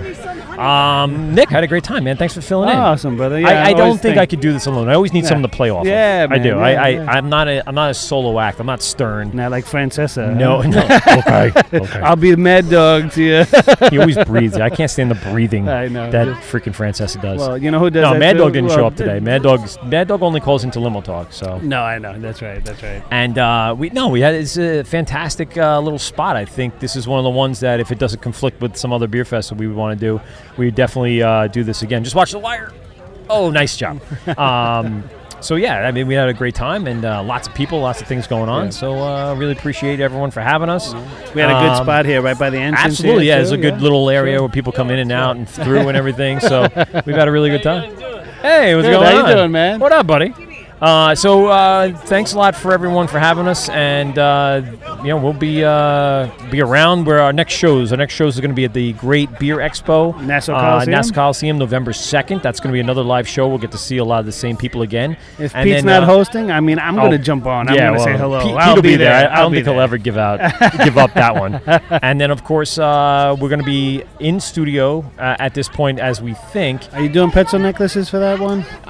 No, I'll probably just do the pretzel. Oh man, that means I got to make my own. Mike is our pretzel necklace man. I used to make them all the time, but just not now. You were our guy. Oh, well now you got to do it on your own. I mean, if that you might really be a good want me to, I'll just go get another bin and we'll bring string and you can make them there. Do yourself craft table. That's right. And we'll be hopefully live at in studio with Great South Bay on November 4th. We're still kind of going back and forth. Pete's been really busy doing other stuff, so he's been kind of working his way to getting through emails and getting the correspondence back and forth to get them locked in, but they're pretty much on board, so we should be good. I know Paul from Ghost is going to come with him. Good. And either way, he's going to be in studio with us. All right. So no matter who it is, we'll have some guests on the show on November 4th. Good guest. He's a good guest. Yeah, absolutely. Well, thanks again, buddy, and thanks to all our guests. Bye, Sal. Bye, Emily. Thanks a lot. It's The Wort with Mike and Pete, GovsRadio.com. Thanks for everyone for tuning in. We'll see you on November 2nd at the Great Beer Expo at Nassau Coliseum. We out. Well, that's 2 hours of your life that you'll never get back. Are you kidding me? Please hang up and try again.